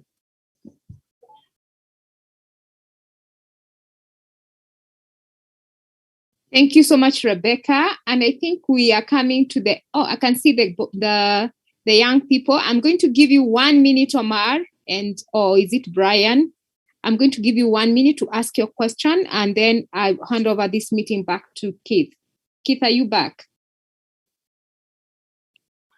Yeah, Keith is back. Yes, Omar? Oh, okay, Ms. Jenny. I just had a question on the parental control and guidelines on kids using the internet. How efficient is it? How easy is it for parents to actually manipulate what their children are accessing in the internet? And how easy is it for them to prevent, explicit content from accessing their children? Yes, Miss Jenny, also, I had a question. I was also asking, we have children that are located in very, let me not say hostile areas, but very far areas whereby they cannot easily access things like, they don't get digital inclusivity. So I was asking, what is the guarantee that we have that these stakeholders, these private sectors, that they are going to actually make our questions, not make our, this digital inclusion, or these computers, these things that will actually make that part of the country aware of what's going on. How are they going to get access to all these things?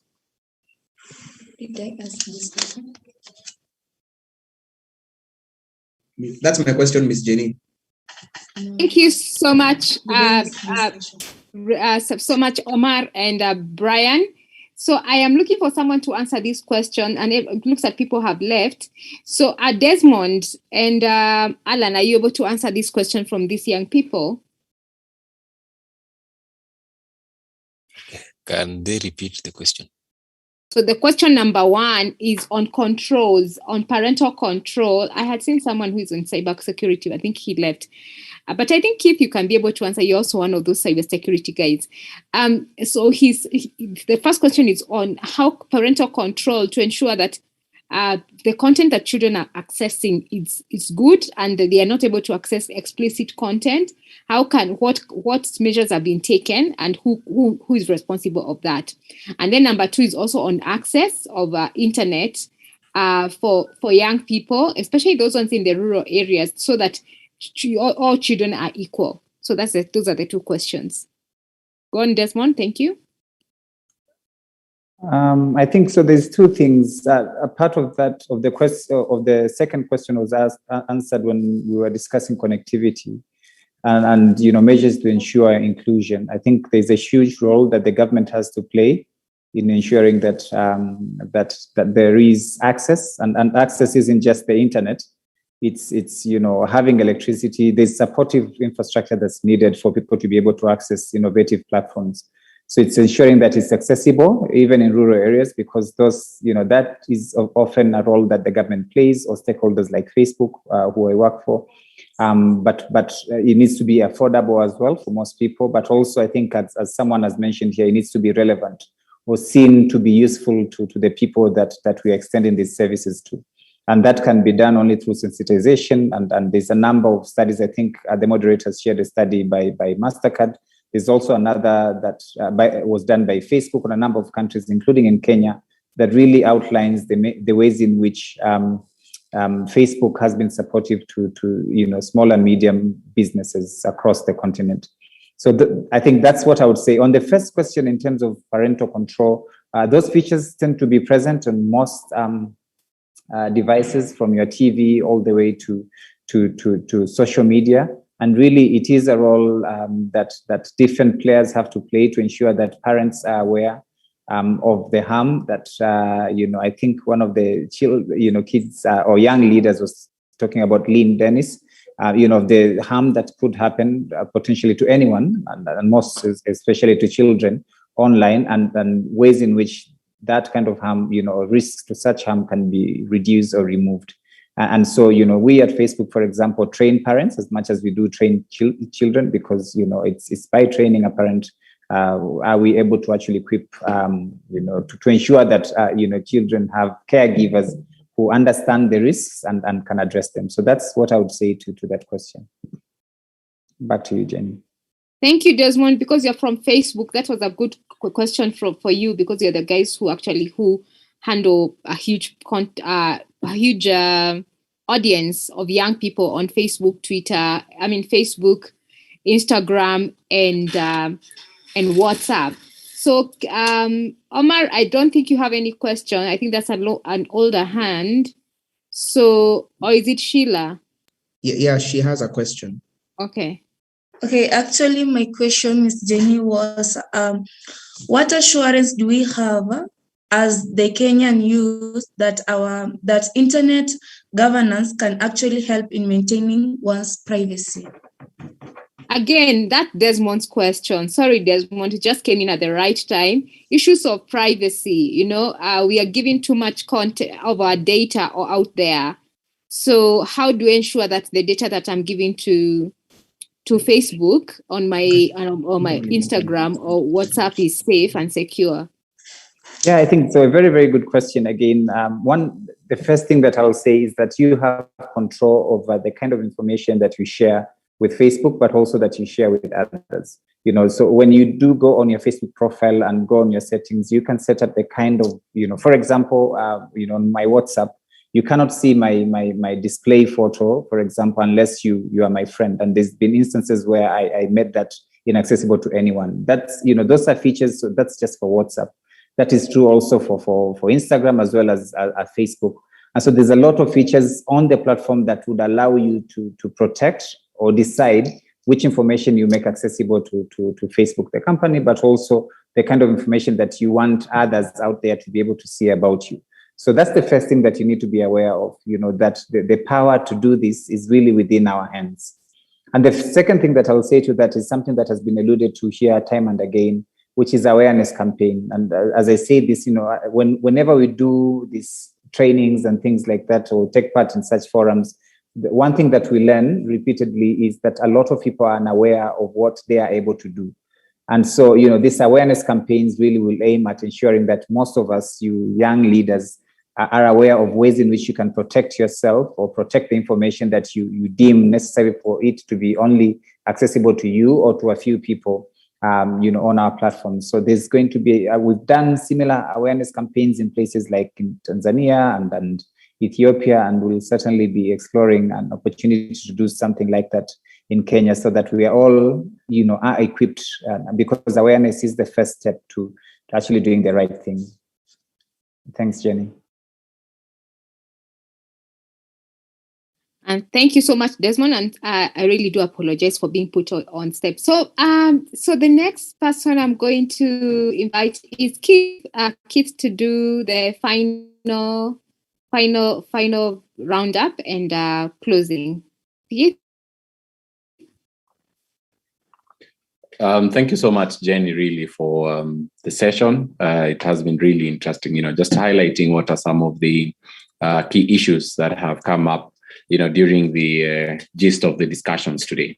So I think at this juncture, we are going to invite the rapporteur to just give us a summary of the discussions, and highlighting some of the key issues that have come up that, will form the part and parcel of the communique that we will be sharing, tomorrow during the main Kenya IGF session. So, Lucy, if you may, please come on to the floor. Afternoon, everyone. So just a quick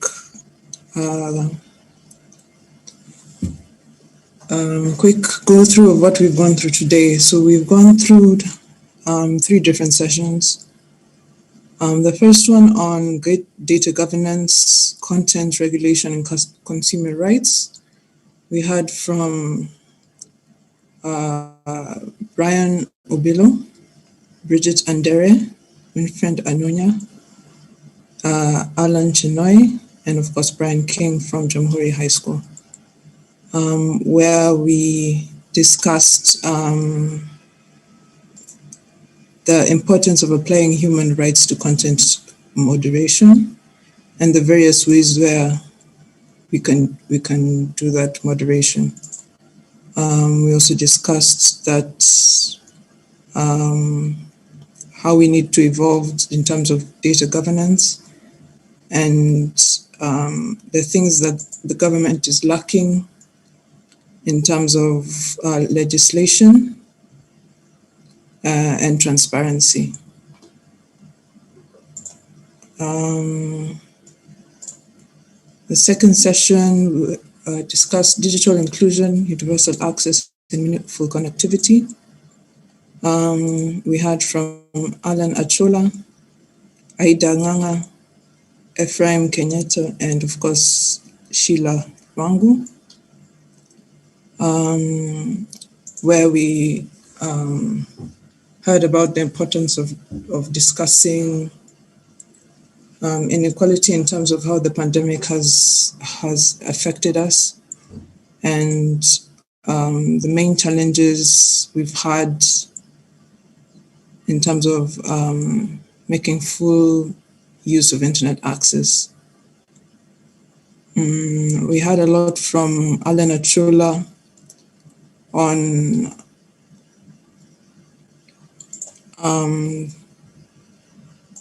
how Kenya is still lacking in terms of access to internet as compared to other countries and as compared to the recommendations that multiple international organizations have put forward, and various approaches we can put in place to push ahead in terms of those goals. We also had a lot from Ephraim in terms of how important the internet is to us as a people and how the pandemic has shown us that, and various ways that the government can support us in terms of how to improve access to the internet in rural schools. Of course, we had questions from Sheila